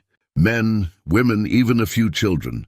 All of them had been killed execution style and buried in the mountain itself. The horror of it silenced everyone. Even the hardened Rangers looked shaken. How long has this operation been running? Captain Mitchell asked Victoria. She didn't answer. We can make this easier on you, the captain said. Cooperate, tell us everything, and maybe the judge will show mercy. Victoria laughed, a bitter sound. Mercy. The same mercy the law showed my husband. He tried to be an honest ranger, tried to fight corruption from within, and it got him killed by the very people he trusted. She looked around at the assembled lawmen. This system is rotten to its core. I just learned how to profit from the rot. Your husband would be ashamed, Captain Mitchell said quietly. That struck home. Victoria's face twisted with rage and grief. My husband was a fool. He believed in justice, in honor, in the law. And where did it get him? A bullet in the back and a pauper's grave. So you decided to dishonor his memory by becoming everything he fought against, the captain said. By murdering innocent people, by trafficking in human misery. That's your tribute to him? Victoria turned away, refusing to speak further, as the Rangers began the process of transporting prisoners and securing evidence. Samuel and Ezra found themselves standing together near the edge of camp, looking out over the valley that had held so many secrets. It's over, Samuel said. Thanks to you, thanks to both of us, Ezra corrected. I couldn't have done this alone. Samuel pulled something from his pocket, the deputy ranger badge he'd given Ezra yesterday. You should keep this. You've earned it. I'm not a lawman, maybe not officially, but you did a lawman's work. You protected the innocent and brought criminals to justice. That's what matters. Samuel pressed the badge into Ezra's hand. Besides, you never know.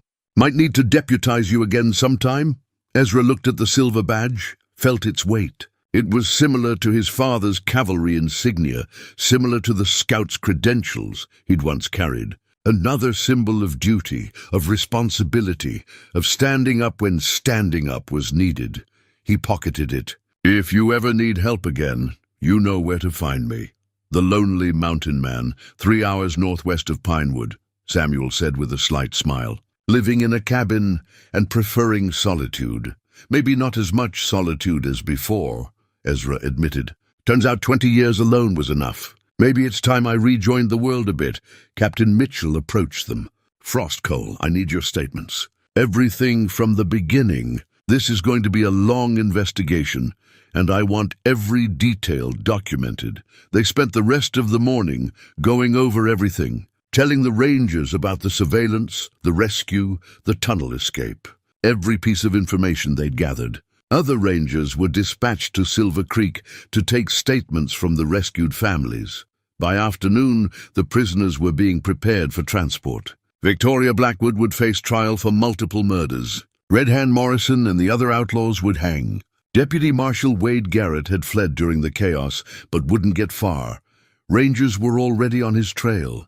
The mining operation itself would be shut down. The land secured until the government decided what to do with it. The ore that had been extracted would be confiscated as evidence. The consortium members in Chicago would face investigation and prosecution. It was, Samuel told Ezra, the biggest criminal case the territory had seen in a decade.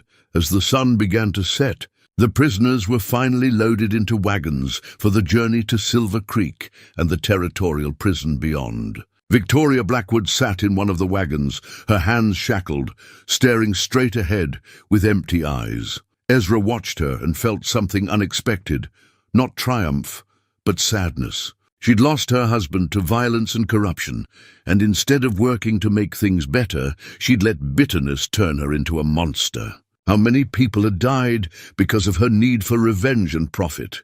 23 in the tunnels, 7 in the graves. The man who'd been shot trying to escape, and who knew how many others over the months this operation had been running. All that death because one woman chose hatred over healing. "You look thoughtful," Samuel said, joining him. "Just thinking about how easy it is to become the thing you hate," Ezra replied. She blamed corruption for killing her husband, so she became corrupt herself. Probably justified it somehow, telling herself she was just playing the same game everyone else was playing. "That's the danger," Samuel agreed. "When you fight monsters, you have to be careful not to become one." They stood in silence for a moment, watching the wagons roll out. "What will you do now?" Samuel asked. "Go back to my cabin, I suppose. Tend to things. Maybe come into town more often than once a month." Ezra smiled slightly. "What about you?" "Back to rangering. Captain wants me to stay in Pinewood, keep running the store as a cover. Turns out there's more corruption in this territory than we thought, and having a ranger embedded in the community will be useful." Samuel extended his hand. "So I guess we'll be neighbors for a while yet." They shook hands, and Ezra felt grateful for this unexpected friendship. He'd spent 20 years avoiding human connection, and now he'd found it in the most unlikely of circumstances, in the middle of a criminal conspiracy, surrounded by danger, fighting for the lives of strangers. Maybe that's how real connections were forged. Not in comfortable circumstances, but in hard ones. Not when life was easy, but when it demanded everything you had. As darkness fell, Ezra made his way back toward his cabin. He was exhausted, wounded in a few places he hadn't even noticed until now, and probably too old to have done what he'd just done, but he'd done it anyway. And 17 people were alive because of it. That had to count for something. 3 days after the rescue, Ezra received an unexpected visit at his cabin. He was sitting on his porch, cleaning his rifle and enjoying the morning sun, when he heard horses approaching. His hand moved instinctively toward his revolver, but he relaxed when he recognized Samuel riding at the head of a small group. With Samuel were Captain Mitchell and Thomas Brennan. The 3 men dismounted and Ezra stood to greet them. "Didn't expect company," Ezra said.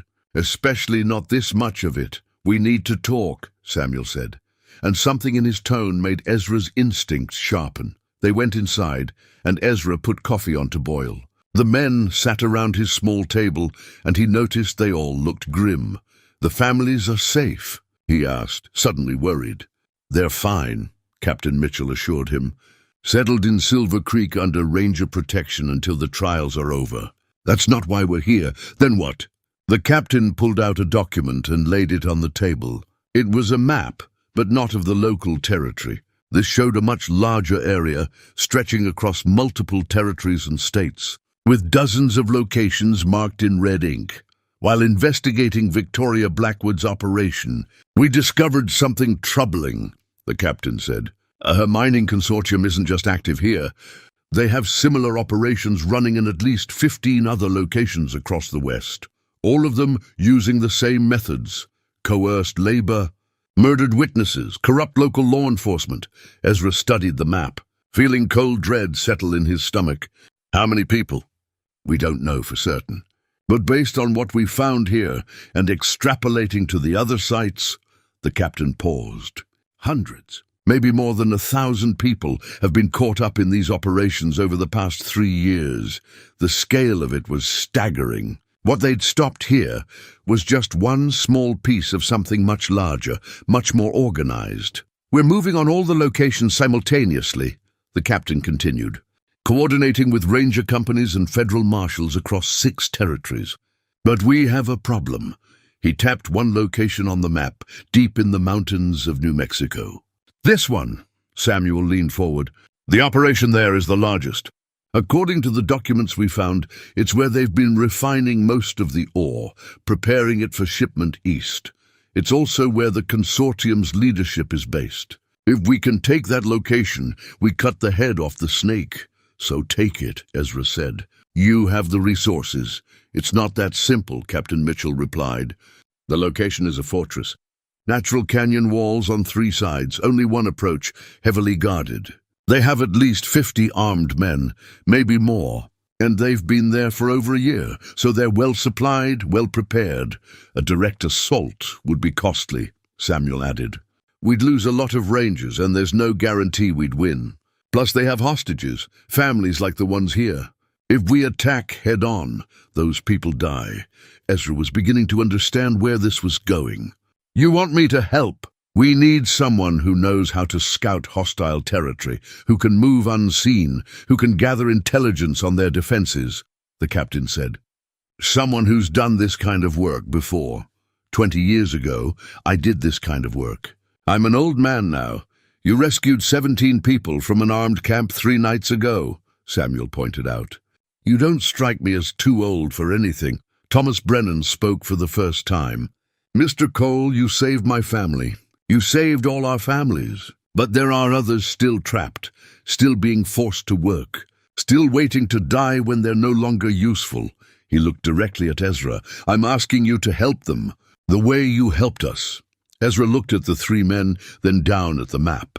The New Mexico location was marked with multiple notations: guard positions, supply routes, known casualties. Someone had already done preliminary reconnaissance, but they needed more. They needed someone who could get close, who could see things others might miss. He thought about the graves they'd found in the hidden valley. 23 people murdered and buried in darkness. If this New Mexico operation was larger, how many graves would they find there? How many families would be destroyed if they did nothing? He thought about his daughter Emma, about the toy horse he'd returned to little Sarah. He thought about his wife Sarah, who'd always believed in standing up for what was right, even when it was difficult. And he thought about his father's words, inscribed on the revolver that now rested on his shelf: "Use it to protect those who can't protect themselves." "When do we leave?" he asked quietly. Relief showed on all 3 faces. Captain Mitchell smiled. "Tomorrow morning. We have Rangers assembling in Santa Fe. From there, it's a 3-day ride to the target. You'll travel with Samuel's team, 5 Rangers total. Your job is reconnaissance only. Get in, map their defenses, identify where the hostages are being kept, find their weaknesses. Then get out and report back, and if I can't get out, then we come in anyway, but with less information and more risk."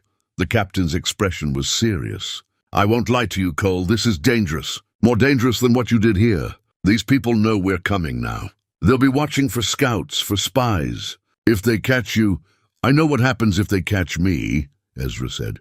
He'd been captured once during his scouting days, had spent 3 days as a Comanche prisoner before managing to escape. The scars on his back were a permanent reminder of that experience. "I'll be careful." They spent the next hour going over what intelligence they already had. The New Mexico operation was run by a man named Silas Cord, a former Army officer cashiered out for corruption. He was smart, ruthless, and paranoid, a dangerous combination. The canyon fortress he'd chosen was nearly impregnable from a military standpoint, but Ezra had learned long ago that no position was truly impregnable. Every fortress had weaknesses, every defense had gaps. You just had to be patient and observant enough to find them. That evening, after the others had left, Ezra began his preparations. He went through his equipment methodically, repairing anything that showed wear, replacing anything that might fail at a crucial moment. He cleaned his weapons again, checked his ammunition, organized his supplies into easily carried bundles. He also spent time with his journal, updating it with everything that had happened over the past week. If something went wrong in New Mexico, if he didn't come back, he wanted there to be a record. He wanted people to know what had been attempted and why. On the last page, he wrote a note addressed to no one in particular. "If you're reading this, I'm probably dead. Don't mourn too long. I've had a good life, longer than I deserved, and if it ends trying to help people who need helping, that's a death I can accept." The next morning, Samuel arrived with 4 other rangers. Ezra recognized one of them, the young ranger who'd found Victoria Blackwood's badge. The others were strangers, but they had the look of experienced men, comfortable with their weapons and their purpose. "This is Sergeant Hayes." Samuel introduced a grizzled man with a scarred face. "He'll be in tactical command. I'm along as the official ranger liaison." Hayes shook Ezra's hand. His grip was firm, his eyes assessing. "Frost says you're the best scout he's ever met." "High praise from a Texas ranger." "Frost exaggerates," Ezra said. "We'll see," Hayes replied, but there was no challenge in his voice. "Just professional evaluation." They rode out shortly after dawn, heading south. The journey to Santa Fe took 2 days of hard riding. They traveled light and fast, stopping only when necessary, pushing their horses but not breaking them. Ezra fell naturally into the rhythm of it. Despite his 20 years away from this life, the skills came back like muscle memory. Reading terrain, identifying good camping spots, watching for signs of pursuit or ambush. The rangers noticed and seemed to relax around him, accepting him as one of their own. In Santa Fe, they met with Captain Mitchell and the assembled strike force, 20 rangers from various companies, plus a handful of federal marshals. The captain briefed everyone on the overall plan. Simultaneous raids on all 15 consortium locations, coordinated to happen within a 48-hour window to prevent word spreading. "The New Mexico site is critical," the captain explained. "Take it and we break the organization's back. Fail, and they'll scatter, disappear, and start up somewhere else within a year." He looked directly at Ezra. "Which is why we need perfect intelligence. Cole, you'll have 5 days to scout the canyon and report back. That's our window. Any longer, and we risk them changing their defenses or moving the hostages. 5 days. It wasn't much time, but it would have to be enough. They left Santa Fe that same evening, wanting to cover ground while it was cool. The terrain gradually changed as they traveled, becoming more arid, more mountainous. This was harsh country, beautiful in its own way, but unforgiving of mistakes. On the 3rd day, they reached a ranger camp about 10 miles from the target canyon. This would be their base of operations. Hayes laid out the plan. "Cole, you go in alone. Less chance of detection that way. You'll have 4 days to observe and map. On the 5th day, you pull out to this rally point." He marked a spot on the map. "We'll be waiting there. Then we plan our assault based on what you've learned." "What if I'm not at the rally point on day 5? Ezra asked. "Then we assume you've been captured or killed, and we attack anyway with what intelligence we have." Hayes met his eyes. "I don't like sending a man in alone, but it's our best chance." "Can you do this?" Ezra thought about Thomas Brennan's words, about the families still trapped, about the graves they'd find if they arrived too late. "I can do it," he said. That night, Ezra made his final preparations. He stripped his equipment down to absolute essentials: weapons, ammunition, water, a little dried food, basic survival gear. No lantern, nothing that could give him away. He'd be traveling by starlight and instinct. Samuel found him checking his gear one last time. "I wish I was going with you. You're more valuable here, helping Hayes plan the assault." Ezra looked at his friend. "If I don't make it back, you'll make it back. But if I don't, make sure those families are taken care of. The ones here and the ones in New Mexico. They've been through enough. They deserve peace. You have my word." They clasped hands, and Ezra saw genuine concern in Samuel's eyes. They'd known each other less than 2 weeks, but they'd been through enough together to forge a bond deeper than most men built in a lifetime. "Be careful out there," Samuel said. "These people are more dangerous than Victoria Blackwood's gang. They're organized, well-funded, and they've been doing this longer. I know. But I've scouted worse in my day, when you were 20 years younger." "Age brings wisdom," Ezra said with a slight smile. "I might be slower, but I'm smarter about it." At first light, Ezra set out alone. He carried his rifle, his father's revolver, his knife, and the bare minimum of supplies. The canyon was 6 hours away on foot if he took a direct route, but he didn't take a direct route. Instead, he circled wide, approaching from an unexpected direction, taking his time, making certain he left no trail that could be followed. As he walked, he thought about the journey that had brought him here. 3 weeks ago, he'd been a hermit living in peaceful solitude, bothering no one, asking nothing of the world. Now he was walking into hostile territory, preparing to risk his life for people he'd never met. How had this happened? But he knew the answer.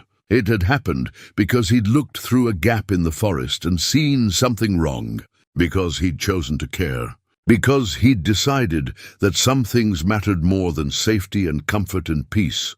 20 years ago, he'd run away from the world because it had hurt him too much. Now he was running toward danger, toward trouble, toward a fight he might not win, and somehow that felt right. That felt like coming home to himself, to the man he'd been before grief had broken him. As the sun reached its zenith, Ezra caught his first glimpse of the canyon in the distance. Even from miles away, he could see why it was considered a fortress. Sheer rock walls rising hundreds of feet, a narrow entrance that could be easily defended, natural lookout points where guards could see anyone approaching long before they arrived. He spent the rest of that first day circling the canyon at a distance, studying it from every angle, looking for alternatives to the obvious front entrance. By nightfall, he'd identified 3 possibilities: a narrow cleft on the eastern wall that might be climbable, a dried stream bed that ran under the northern wall where water had once carved a passage, and what looked like an old mining trail on the western ridge. He made camp that night in a hidden depression among the rocks, no fire, just cold water and dried meat. The stars above were brilliant, untouched by any civilization's light. He lay on his back and looked up at them, remembering nights like this during his scouting days, before Sarah and Emma, before grief and loss had reshaped his life. Tomorrow, the real work would begin. He woke before dawn and made his approach to the eastern cleft.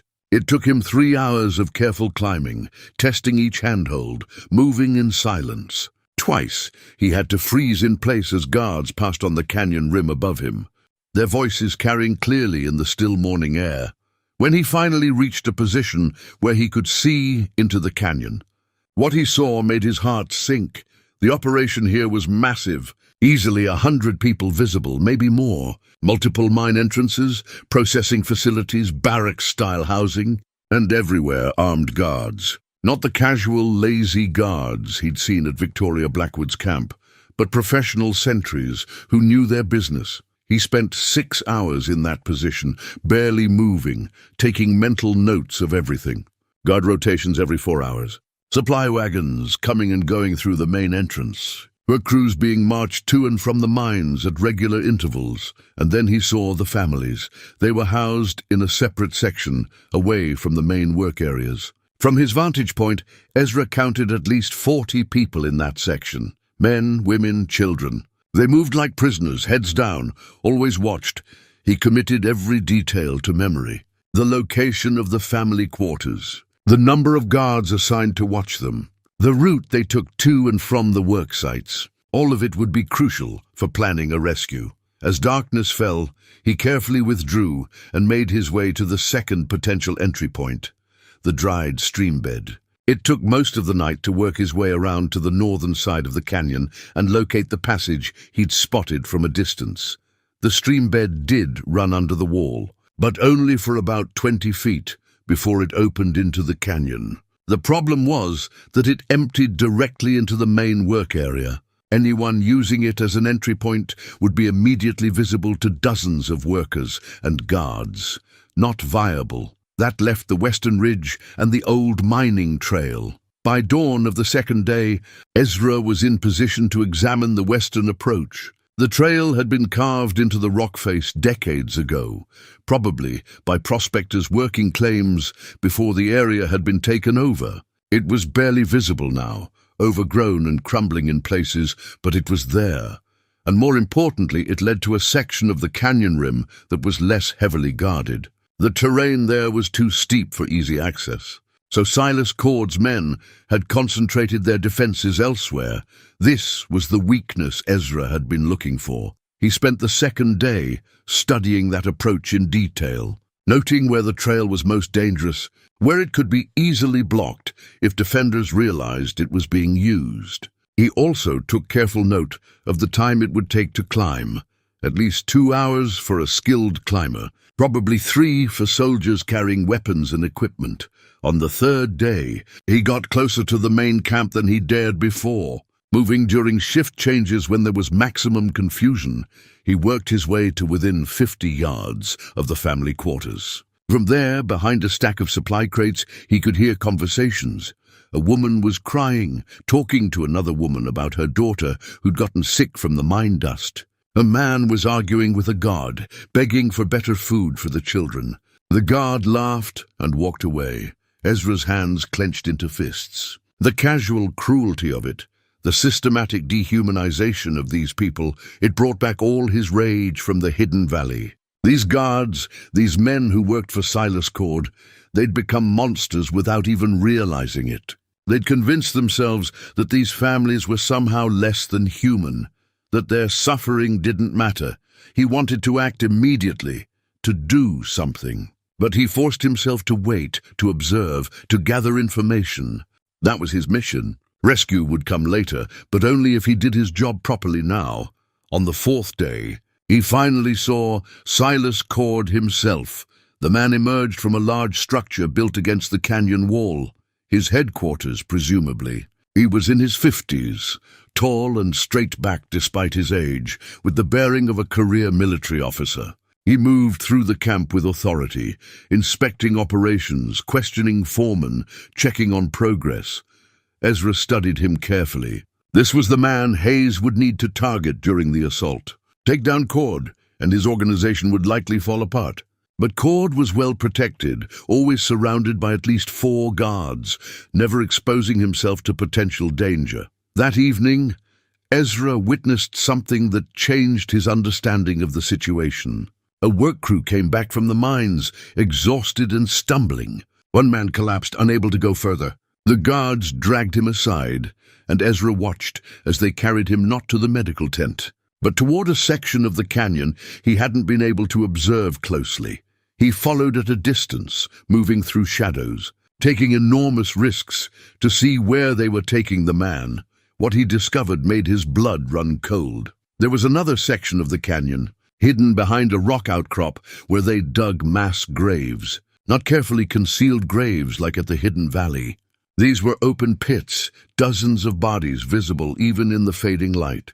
The guards threw the unconscious man into one of the pits, and Ezra heard him cry out weakly. They were burying people alive if they couldn't work anymore. He'd seen death before, had dealt death when necessary during his scouting days and his years in the cavalry. But this was systematic murder on a scale he'd never encountered. This was industrial efficiency applied to human slaughter. He had to warn Hayes, had to make sure the Rangers understood what they were facing. This wasn't just about stopping an illegal mining operation. This was about stopping a massacre that was already well underway. On the 5th day, Ezra began his withdrawal. He'd seen everything he needed to see, had mapped the defenses in his mind, had identified the weak points and the dangers. Now he needed to get this information to Hayes before time ran out.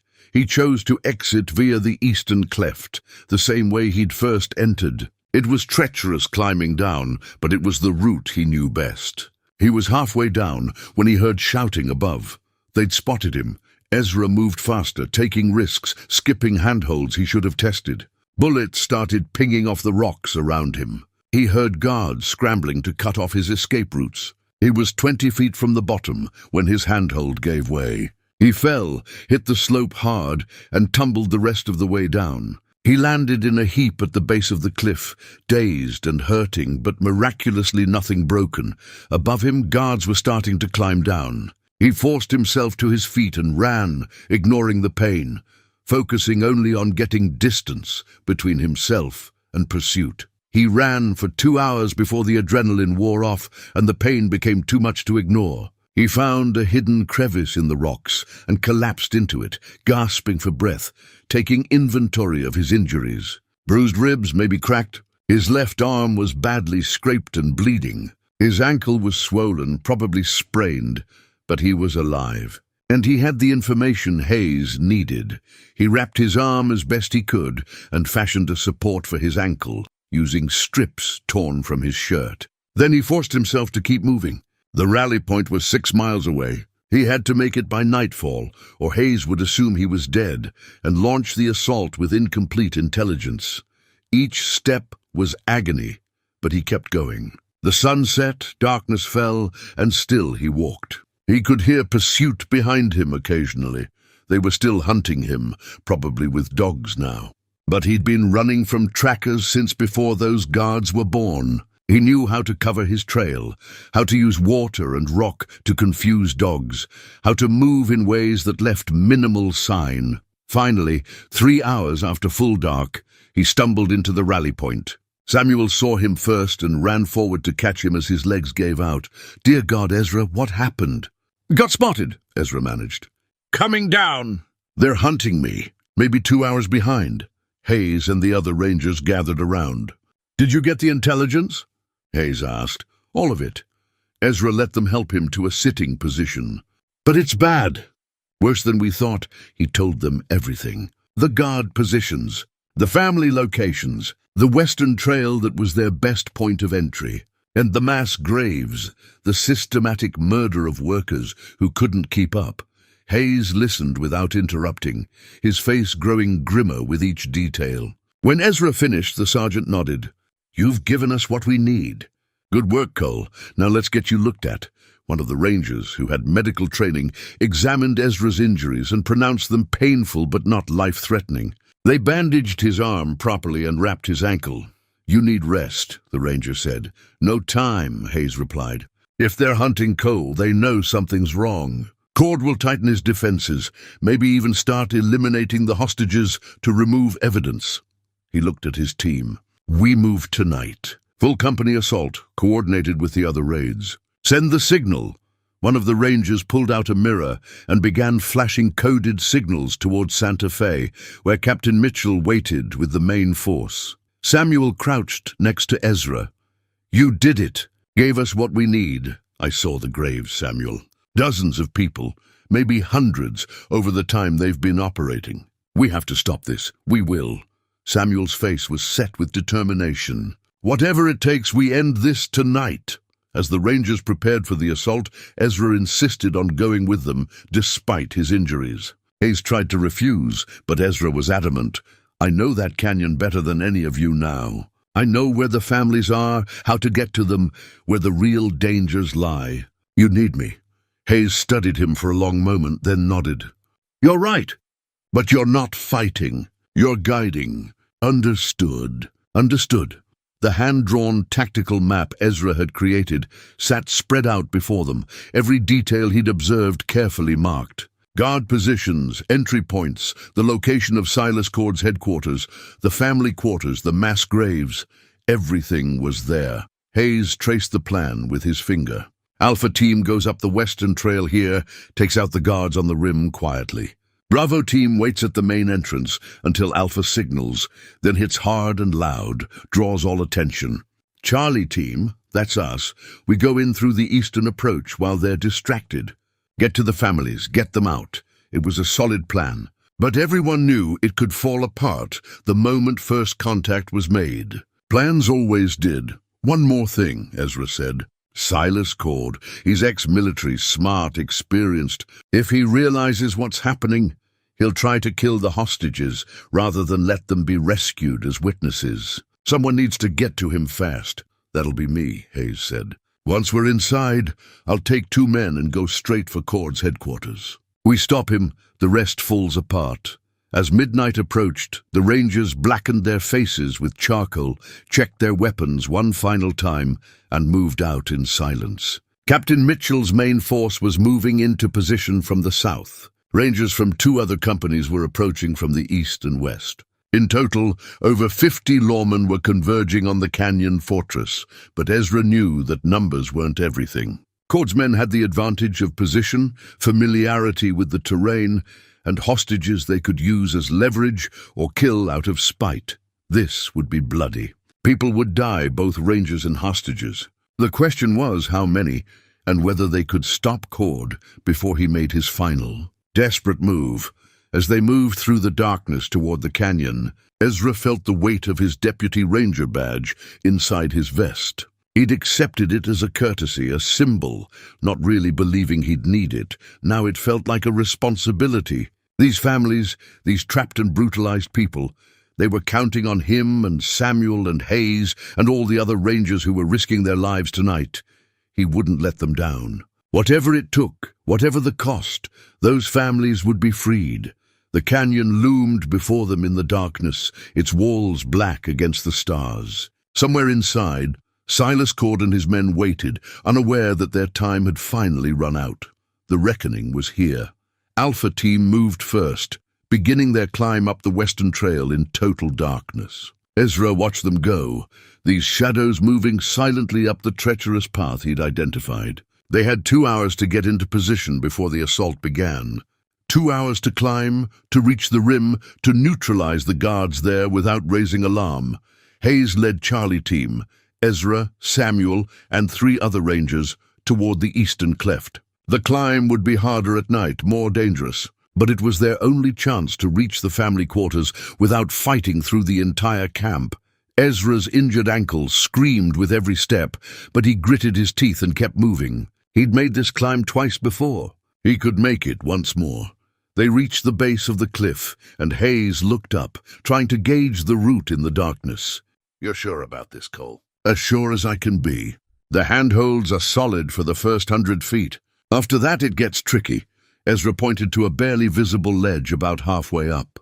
"We rest there, make sure everyone's still together, then push for the top." Hayes nodded and signaled the others. They began to climb. Ezra went first, despite his injuries, because he knew the route. His hands found holds by memory as much as sight. Behind him, he could hear the others following, their breathing controlled, no unnecessary sound. His ankle gave him trouble on the steeper sections, forcing him to rely more on his arms. The pain was intense, but he channeled it into focus. Pain meant he was alive. Pain meant he could still move, still act, still help. They'd been climbing for 20 minutes when Ezra heard something that made his blood freeze, voices above. Guards on the rim, closer than they should be. He held up a hand, signaling a halt. The team pressed themselves against the rock face, motionless. Ezra could see the glow of a cigarette maybe 40 feet above them.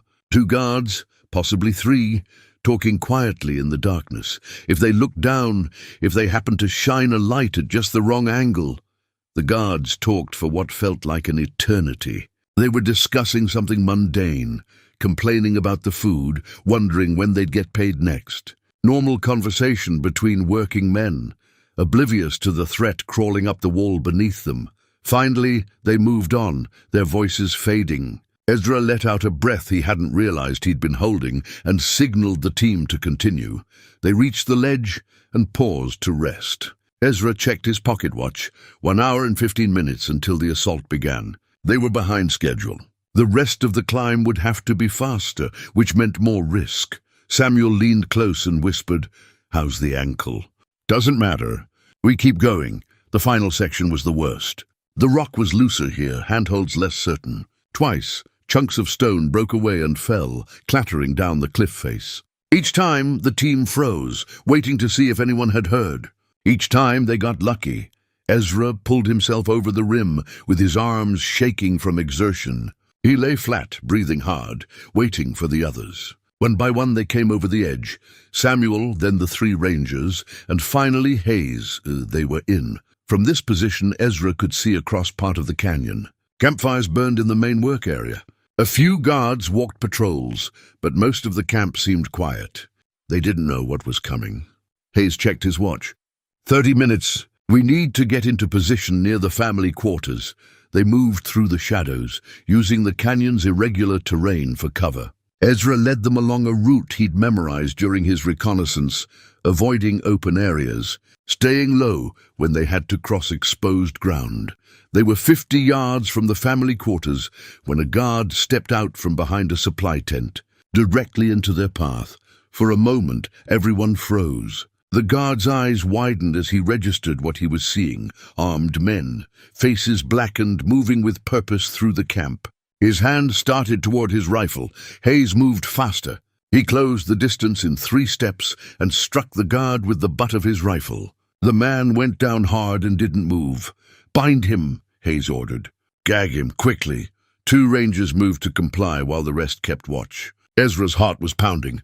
They'd gotten lucky. The guard hadn't raised alarm, but their time was running out. If anyone came looking for that guard, if anyone happened to see them, done, one of the rangers whispered. They moved on, even more cautiously now. The family quarters were in sight, a row of rough-built structures that looked more like prison barracks than proper housing. Guards stood at 2 corners, but they were looking outward, watching for external threats, not expecting danger from within the camp.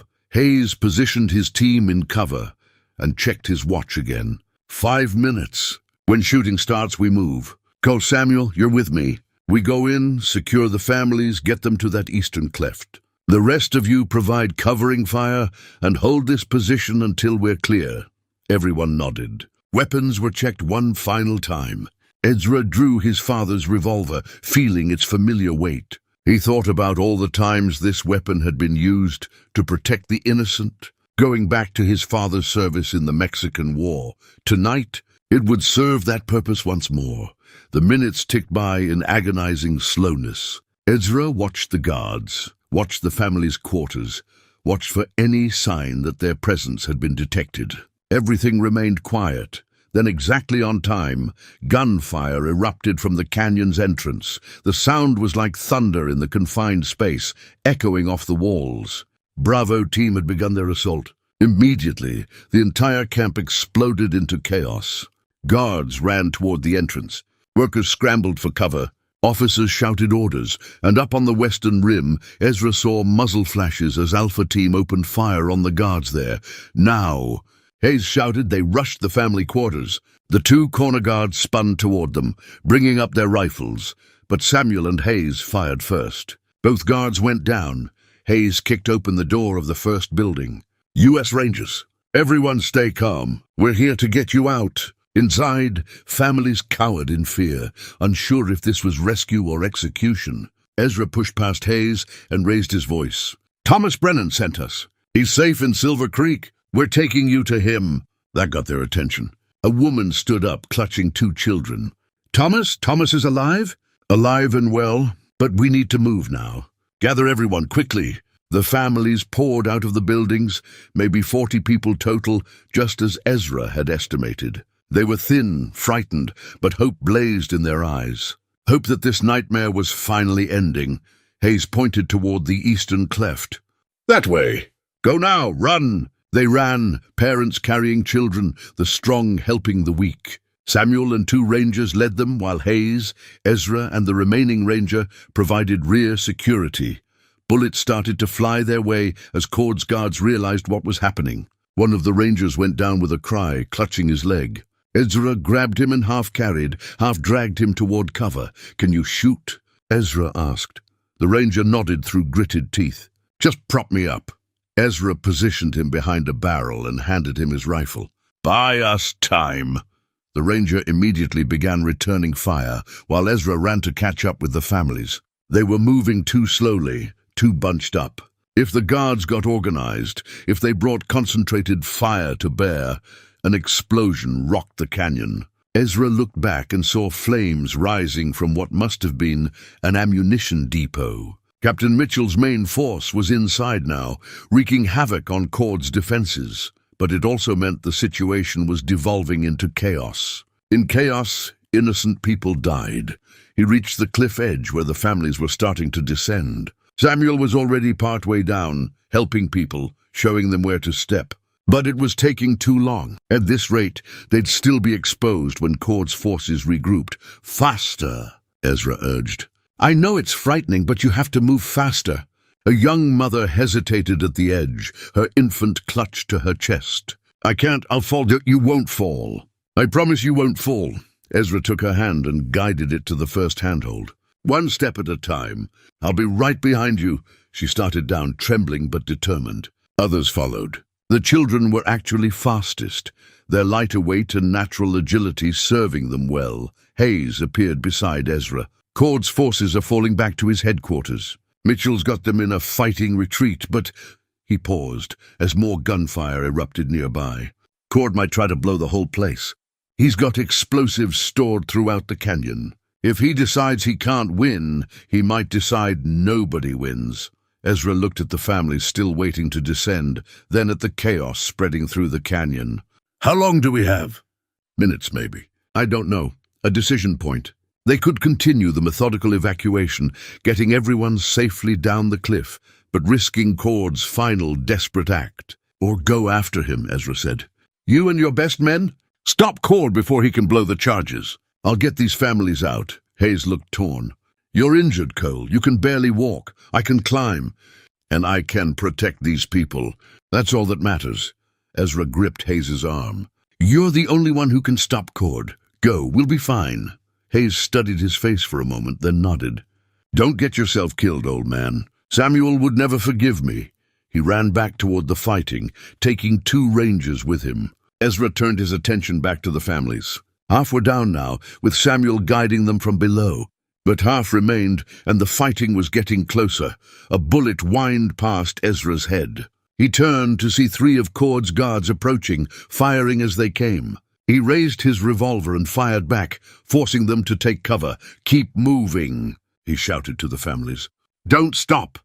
He provided covering fire while they descended, his revolver barking 3 times, 4 times. 1 guard went down. The others pulled back, calling for reinforcements. Ezra reloaded with practiced hands, his fingers moving automatically despite the stress. This was it, the moment where everything hung in the balance. If he could hold this position just a few more minutes, if Hayes could reach Cord in time, if the families could get down the cliff, too many ifs, too many variables. But this was what he'd signed up for. This was why he'd come out of his mountain hermitage, why he'd pinned on that deputy ranger badge. Some things were worth fighting for. Some things were worth dying for. The families kept descending into the darkness below, toward safety, toward freedom, toward a future that had almost been stolen from them. And Ezra Cole, 62 years old and 20 years past his prime, stood at the top of that cliff and refused to let anyone stop them. 6 weeks later, Ezra stood on his cabin porch, looking out over the valley he'd called home for 20 years. The morning was crisp and clear, the kind of day that made you grateful to be alive. His ankle had healed, though it still ached in cold weather. The other injuries had faded to memories and scars, but the real changes weren't physical. They were deeper, more fundamental. The mountains were still beautiful, the solitude still peaceful, but they no longer felt like a refuge from the world. They felt like home, a place he could return to but not hide in. He heard horses approaching and smiled. Samuel had sent word yesterday that he'd be coming by with news. Ezra had baked bread that morning, the first time he'd bothered with such hospitality in years. Samuel rode up with another man Ezra didn't recognize at first. Then the stranger dismounted and Ezra saw his face clearly. Thomas Brennan, Ezra said, surprised and pleased. Last I heard you were settling in Silver Creek with your family. We did, sir. Got a small farm there now, good land, fair price. Thomas extended his hand and they shook warmly. But I couldn't settle proper without coming to thank you one more time, and to bring you something. From his saddlebag, Thomas pulled out a wooden box, carefully crafted with dovetail joints and a smooth finish. He handed it to Ezra. Made it myself. Took me 3 weeks to get it right. My daughter Sarah, she insisted it had to be perfect. Ezra opened the box. Inside, nestled in cloth, was a new wooden toy. Not a horse this time, but a carving of a mountain man standing beside a cabin, looking out over a valley. The detail was remarkable, better than Ezra would have expected from a farmer's hands. I did some woodworking before everything happened, Thomas explained. Lost my tools in the chaos, but I've been building up my workshop again. Sarah said you needed something to remember us by. She was very insistent about that. Ezra felt his throat tighten. It's beautiful work, Thomas. Please tell Sarah I'll treasure it. You can tell her yourself. She's out by the road with her mother and sisters. They wanted to come, but I wasn't sure if you'd welcome a crowd. Bring them up, Ezra said immediately. Please. Thomas whistled, and his family appeared from the tree line, his wife and 3 daughters, all looking healthy and well-fed. Nothing like the frightened people he'd last seen, scrambling down a cliff face in the darkness. Little Sarah ran ahead of the others and stopped in front of Ezra, suddenly shy. Then she held out something, the wooden toy horse he'd returned to her in the tunnels. I want you to keep him too, she said solemnly, so he can be friends with the mountain man. Ezra knelt down, ignoring the protest from his healing ankle. Are you sure? That's your special toy. Papa made me a new one, and you saved us, so you should have the old one. For luck. He took the horse carefully and set it beside the carved mountain man. They fit together perfectly, as if Thomas had planned it that way. Thank you. Sarah, I'll take good care of him, she smiled, then hugged him quickly before running back to her mother. They all came up to the cabin, and Ezra found himself serving coffee and bread to a crowd for the first time in 20 years. The conversation flowed easily. Talk of the farm, of the trials that were ongoing in Santa Fe, of the other families who'd been rescued and where they'd settled. There's going to be a memorial, Thomas's wife mentioned, for all the people who didn't make it. They're still excavating the graves, identifying remains. It'll be a year at least before they're done. But when they are, there'll be a proper ceremony. You should come. I will, Ezra promised. After the Brennans left, Samuel stayed behind. He pulled out an official-looking document from his saddlebag. Captain Mitchell wanted me to deliver this personally. Ezra unfolded the paper. It was a formal commendation from the Texas Rangers, signed by the captain and countersigned by the territorial governor. It praised his courage, his skill, and his dedication to justice. It also contained an offer, a permanent position as a ranger consultant to be called upon when his particular skills were needed. You don't have to accept, Samuel said. Mitchell knows you value your solitude, but if you ever want to help again, the option is there. Ezra read through the document twice, thinking about what it meant. A connection to the world, a purpose beyond simple survival. A way to honor his father's legacy and his wife's values. Tell Mitchell I accept, but on my terms. I stay here in my cabin. When you need me, you know where to find me. Samuel grinned. He expected you'd say that. In fact, he told me to tell you that's exactly what he was hoping for.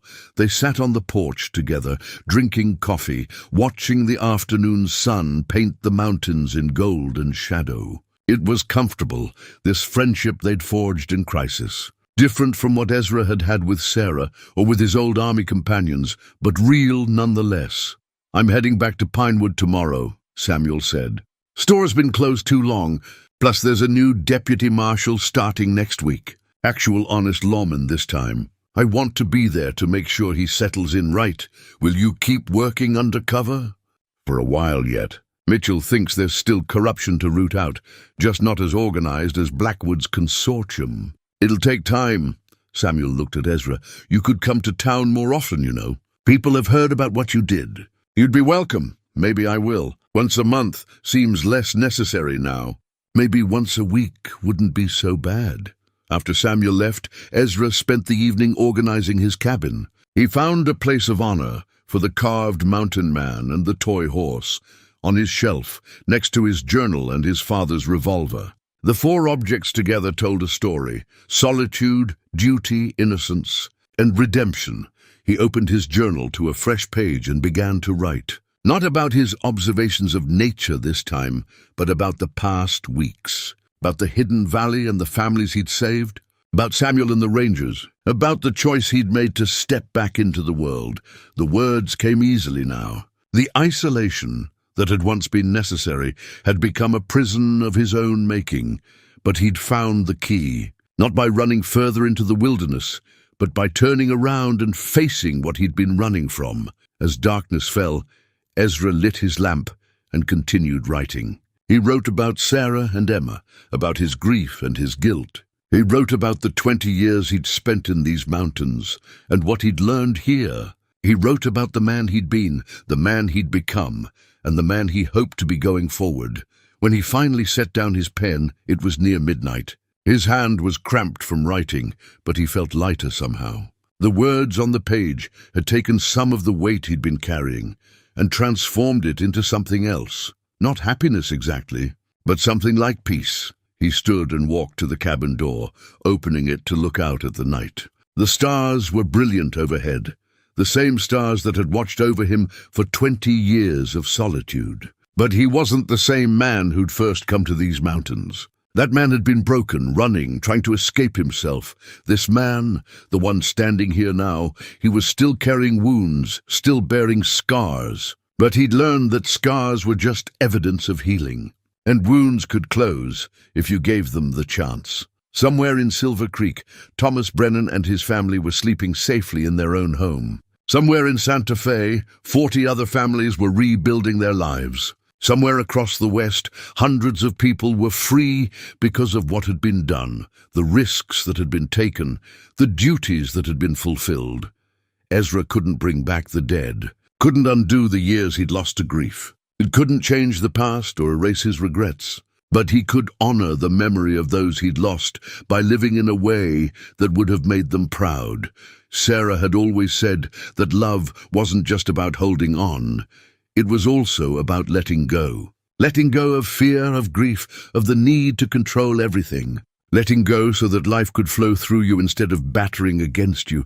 He understood that now, finally. After all these years, Ezra Cole closed his door against the cold night air and returned to his table. He picked up the new journal Samuel had given him weeks ago, still mostly empty, still waiting to be filled. He opened it to the first page and wrote a simple sentence, "Today I chose to live again." Then he set down the pen, extinguished the lamp, and went to bed. Tomorrow would bring what it would bring. There would be more struggles, more pain, more loss. That was the nature of living. But there would also be more moments like today, reunions with people he'd saved, friendships that mattered, purposes that gave life meaning. There would be mornings when the coffee tasted especially good, and evenings when the sunset painted the mountains in colors too beautiful for words. There would be the satisfaction of work well done, and the quiet comfort of knowing he'd made a difference. His solitude was no longer an escape.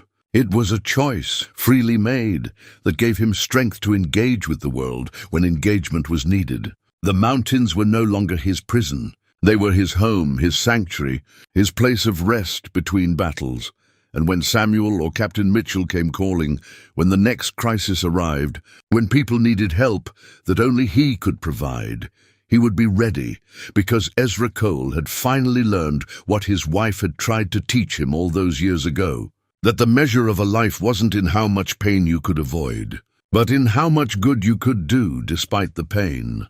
That healing didn't mean forgetting the past, but learning to carry it without being crushed by it, and that sometimes the bravest thing you could do was simply choose to keep living. Keep trying, keep caring, even when it hurt, even when it was hard, even when you weren't sure you had the strength.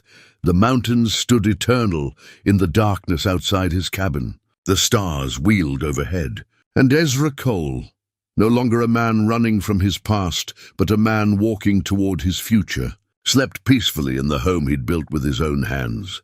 20 years and a lifetime ago. Tomorrow, he would wake to a new day. And whatever that day brought, he would face it not as a hermit hiding from the world, but as a man who'd found his place in it once more. The gap in the forest had revealed more than a hidden valley. It had revealed a path back to himself. And for that revelation, painful as it had been to walk that path, Ezra was grateful. Sometimes the life you choose to escape the world becomes the very thing that prepares you to return to it. And sometimes, in your darkest isolation, you discover the light that guides you home.